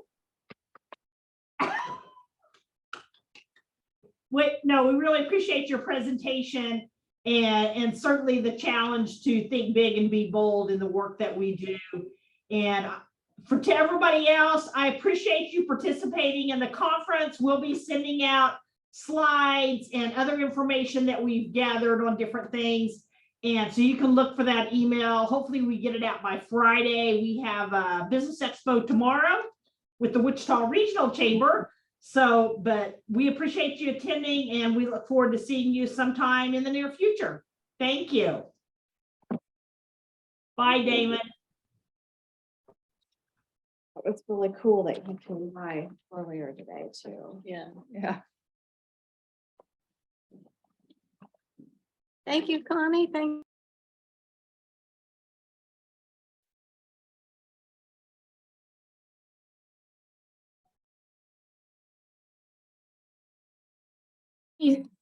Hey Cindy, did you get my last private message? About the membership? I don't know if I did. Let's see, maybe. Kendra just wanted to know what the time, like when does it go, when does the membership go into effect and for how long? And how much the It's a year, and it starts whenever an organization joins, and it goes from a year from then. However, like if an organization joins, let's say in the middle of September, then we start the membership then, but we don't renew it till October 1 at the beginning. So basically you get a couple of weeks for free. We just, it's easier for us to do it that way. Okay, And I think you all were paying $150 a year for membership is what I'm pretty sure it was. Okay, I will let Kendra know that because I'm getting ready to go meet with her and we Yeah. will see what we can do. Yeah, I think what happened was we were sending out the invoice, and maybe it was because who was it? Jennifer? Was it Jennifer that Yes. left? Yeah, it was. Yeah. Maybe it went to her and it just didn't, we didn't know, and it got, because I think I did not know Jennifer had left. So, but yeah, we can get that taken care of. It. We love Yeah, it. it's very plausible that you didn't know because not a lot of people did. Yes. Well, it happens. It happens sometimes. So yeah. But it was great to meet you and great to have you on the conference. Thank you so much, and we will be in touch. All right. Thank you. Bye-bye. Bye.